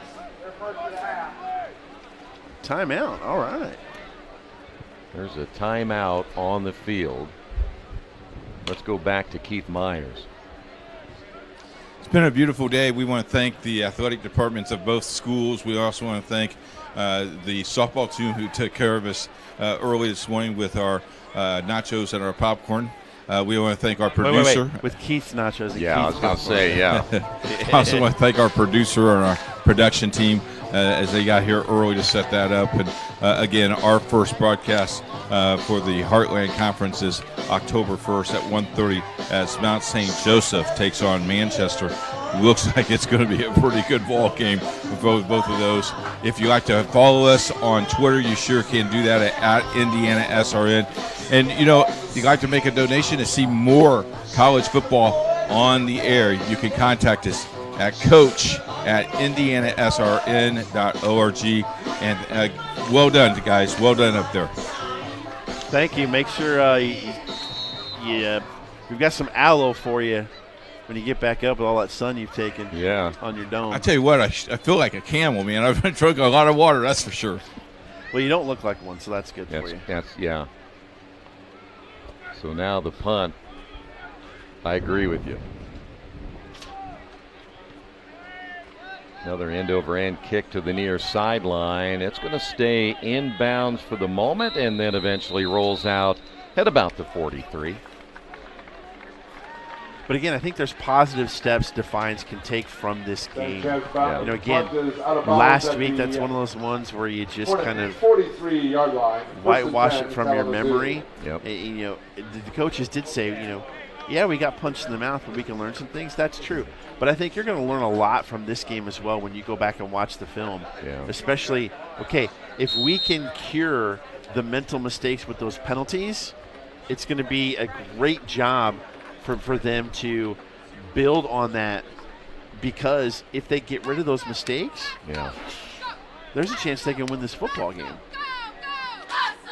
So Coach Nickel you can start to see it. We see a lot more confidence in playmaking abilities in this Defiance team than we saw last year. And that's no knock on those coaches, but he's just got a different way of doing it, and you can tell.